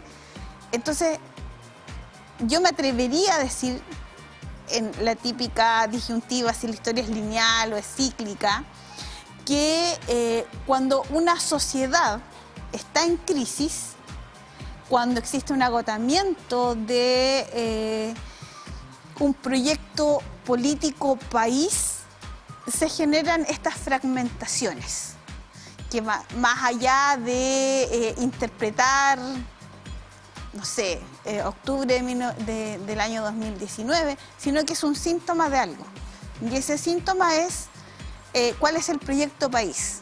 Porque si en 1920 lo que está en crisis es un proyecto político de una élite que experimentó una fase de oro, claro, en 1920, 1924 se marcó el ascenso de nuevos sectores políticos, que son los sectores medios. Y ahí ese es el fenómeno del siglo XX. Entonces tendríamos que preguntarnos ahora, primero, si los partidos políticos actuales son representativos de las demandas de una ciudadanía. Pensemos en qué pasa en el transcurso del siglo XX, siglo XIX, siglo XX. Partidos políticos que desaparecen, se fusionan, crean otros, luego dan origen, ¿cierto?, pensando solo en el caso de la derecha, a nuevas derechas que a su vez hoy día también se fragmentan. Claro, no solo está en palabras de los candidaturas, en algunos casos, dividido el país, sino que también lo que representa un mundo político actualmente es un mundo dividido. Exacto. Hay dos cargas, o sea, hay dos mundos opuestos, pero dentro de esos mundos hay submundos también. Y eso estamos viendo. Entonces, bueno, parte de lo que va a ser este camino ahora en adelante, para que usted también, mire, con este análisis que estamos haciendo histórico, lo pueda ir comparando en relación, porque si no tenemos memoria y si no aprendemos de lo que pasó, entonces no podemos comprender lo que somos hoy día. Exacto. Y un aspecto importante, que estos años 20, esta nueva, desde 1924 en adelante, se dan importantes avances institucionales pensando en cómo mejorar las condiciones de vida de los chilenos y chilenas.